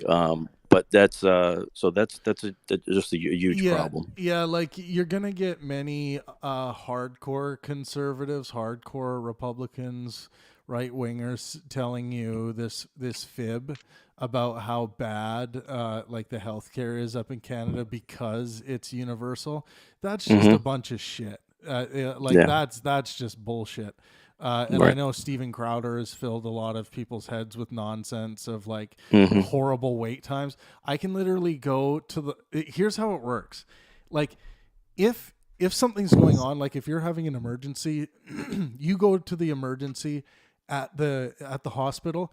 They check you instantly. The nurses take your vital check your vitals. If there's signs of any like emergency that needs to be dealt with right away, they get you in front of the surgeon right away. If they Hmm. think that this person might be having a panic attack or something, they're going to sit you in the lobby in the waiting room and say, "Yeah, we'll get you in as soon as we can to see a doctor, but we prioritize things based on like, okay, potential cardiac events, signs of stroke, and not just like people's professed what they may be feeling. It's based on what they can read and measure." um, and people who are like there's a way of them figuring out who needs immediate care and who doesn't. So these people who are Yeah. like, oh, I walked into the emergency ward in this part of Canada, and I said I had a stomach ache, and I sat there for 2 hours or 3 hours. That could have been deadly. It's like, no, Yeah. you said you had a fucking stomach ache, and it was a busy night, and they put you at like the bottom of the priority list. So even people who came in, they're gonna check in with you. Like a nurse will come by and be like, "How's that stomach ache treating you?" And Yeah. then they're like, and then it's like, "Oh, it still hurts." It's like, okay, well, you're not Yeah. vomiting, So, you know. I mean, Canada's not the only other country, right? Right. And so I just think that there's more discussions that could be had here in the States, just because maybe some people think Canada might be a shit show with healthcare. It doesn't mean that it would have to be here, although I think our government kind of runs everything horribly. Yeah.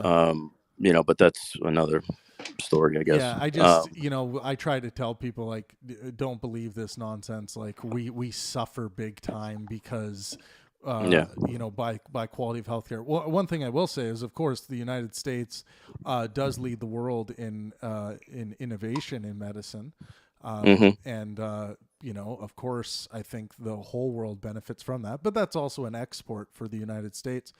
But I would really like to see some kind of universal healthcare program that the United States, that you just have to figure it out in the budget to make it work, right?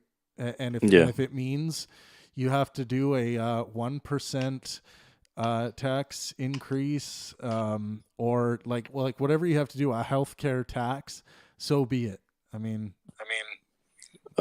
regarding taxes and talking about income and how hard we mentioned like distribution and stuff like that. Well, one other thing that the little guy faces is is childcare, and it's freaking hard. So Mace talking about again income, and I used to think, when I was like 20 something, and again I'm working my ass off, paying for everything and earned everything I had, talking to a relative who's got serious money, and I was like, listen, you should be able to, in my opinion at that time to her was, you should be able to keep every red cent you freaking make. And again, over the years, I think that's just pie in the sky thinking, really. You're not going to have a sustainable society if people that make the wheels go round. I'm a manufacturing manager. I've got guys under me that we fabricate steel and what have you, and there is it's got to be some sort of tax structure that makes sense. Otherwise, it's just not going to work. Yeah, I agree. Mace, did you want to check in on your convince me otherwise question? We don't have any new comments. Sorry, I'm a bit behind B. Did you say you are in favor of social justice, by which I mean forced redistribution?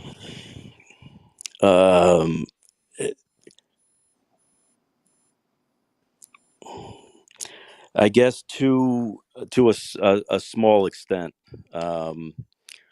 I completely take social justice a different way. Like I said, I didn't really think like safety nets for low income individuals was a part of social justice.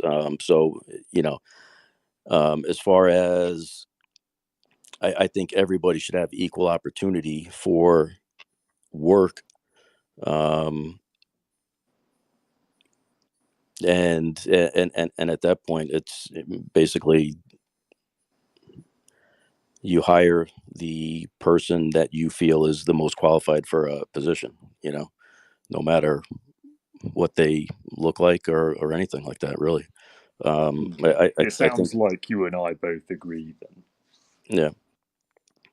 Well, I'm going to throw maybe a little bit of a flaming bag of shit on this parade. What about we have Cactus? Do you guys have Cactus Club down there?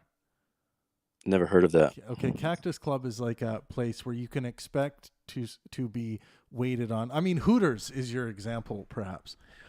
Mm-hmm. Should Hooters be obligated to give equal opportunity for men to work at Hooters? Yeah.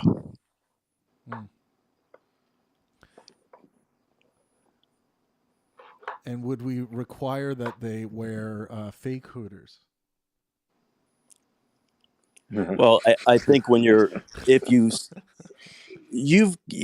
establish a business, you have the certain rights within, as long as it's legal. Yeah. You have certain stipulations you could require, but naturally that sounds a little off the wall. But once somebody signs on for a job and they sign on for those qualifications, you can't turn around a week later and say, "Hey, listen, this is bullshit. I don't want this." And that's kind of like what we have nowadays. Yeah, I think discrimination in hiring based on sex in some circumstances is going to be allowed. For instance, there's a women's shelter, a shelter for battered women in Vancouver that I like to donate to, and they only hire women for what I think are good, sound, scientific reasons, because it just has to do with the likelihood of trauma response in the women who are in this shelter. So I think if we make an absolutist rule against like sex-based hiring, we're going to get into trouble in some instances. What do you think, Mace? It's a really difficult one, because I think people should be allowed to hire whoever they want, but I don't think they should be allowed to discriminate on the basis of race and gender. I think and that by discriminate, I mean, I suppose discriminate when it's not necessary.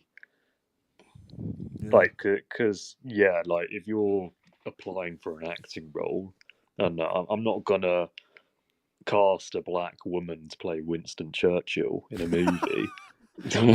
Why not? That would be Samuel Beckett would. You pussy. No, that's yeah. I mean, maybe there's a topic in there. Maybe there's a convince me otherwise based around that. That's something I'm gonna have to think about more deeply, because I'm not sure off the top of my head. I can't think of a solution to that problem. Right. Well, we're at Joe Rogan hours now, man. 3.5 hours. Well, would you make a law that people like Samuel L. Jackson fill that role as Winston Churchill? Sorry, what was your question? Just kind of flip-flopped it on you. That's all. That's I think when it comes to historical figures, like if we put, if we're depicting Martin Luther King Jr. and we get Leonardo DiCaprio to play it, I think people are just going to be like, well, this is retarded. Like I'm not sure if it should be against the law, but I think that's one of those things we don't need to make.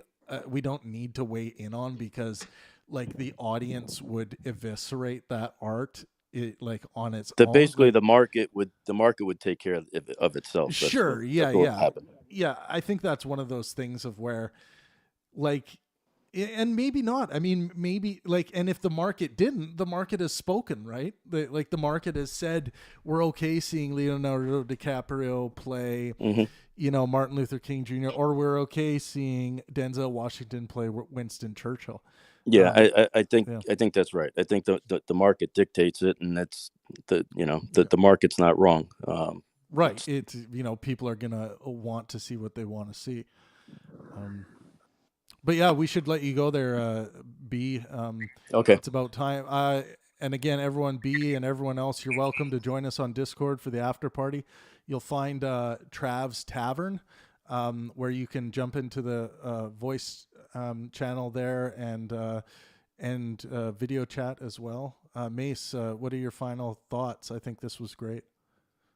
Yeah, final thoughts. I think the title for this, Social Justice is Evil, probably a bit clickbaity. I think social justice may not be the correct term for what I was really thinking of. Probably should have just called it like equal outcome is evil. So basically what you chose, based on what you chose, did we see one of these rare occasions where Mace was convinced otherwise? Yeah, I mean, it's difficult because with this schooling thing, at first I did think, oh, actually, that may be a flaw in my logic there, because I do think school should be free. But then when I thought more deeply about it, another part of me is thinking, yeah, school should be free for the children, but why does that have to be paid for by taxes? Why can't that be paid for by private companies? Then the other part of me thought, well, actually, I can't really answer that, because I could imagine a world in which schools were funded by private companies. I think having character in the So sense that like that person has a how lot do of character, like address that? there's something like that would be. Oh, sorry. I just Mace at the tail end. I just got pulled into the tavern somehow. I might have clicked it. What was your final sentence, sir? I don't know. Something about we have fun. Why? So I'm in favour of schools being free, but why do they have to be funded by the government instead of private companies? Yeah, I mean, what happens if the private companies just say, "Fuck it, we don't care about school"? Yeah, no, that's fine, but there are going to be some companies out there who, like, I don't know, let's say McDonald's. McDonald's is like, yeah, this is a great PR opportunity. Sure, McDonald's opens up a school in Africa or something. Yeah, and they do. Free education. Mean, look, I mean, these entrepreneurs do that, right? So I think that already does happen. If we put that simply, if we don't have, yeah, I mean, you can do that. Like that is one way to go about running a society, right? I think that's taking steps back away from progress, because I think we have a strong enough collective attitude towards what these basic things that everyone should have access to are, that we feel okay pooling our money together in the way that we do and having a elected governance of that money.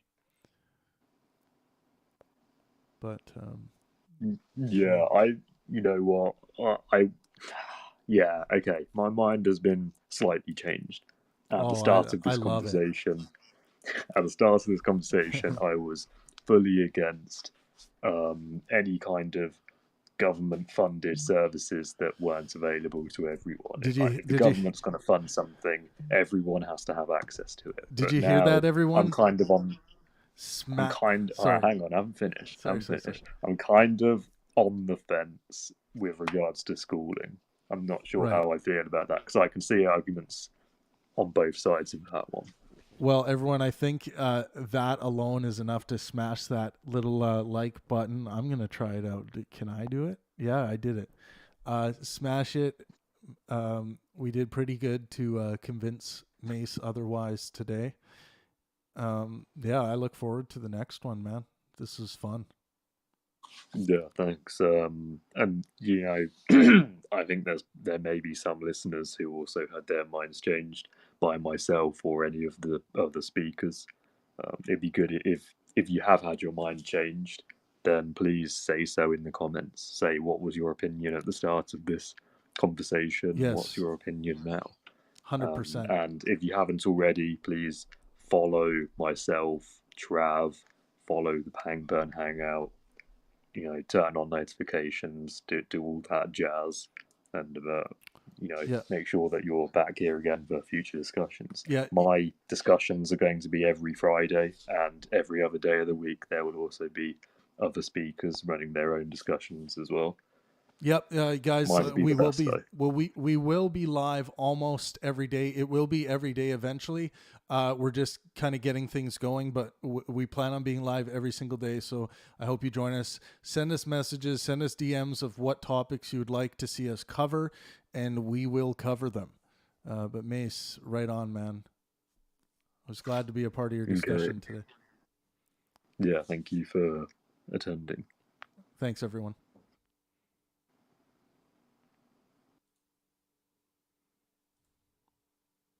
All right, everyone on YouTube that stopped by or who's going to be stopping by later, come and join the new call-in app. It's really awesome for running these discussions. I think that was great. And follow me when you get on the app. Oh, what's this? Room recap, top emotes. Look at that, cool.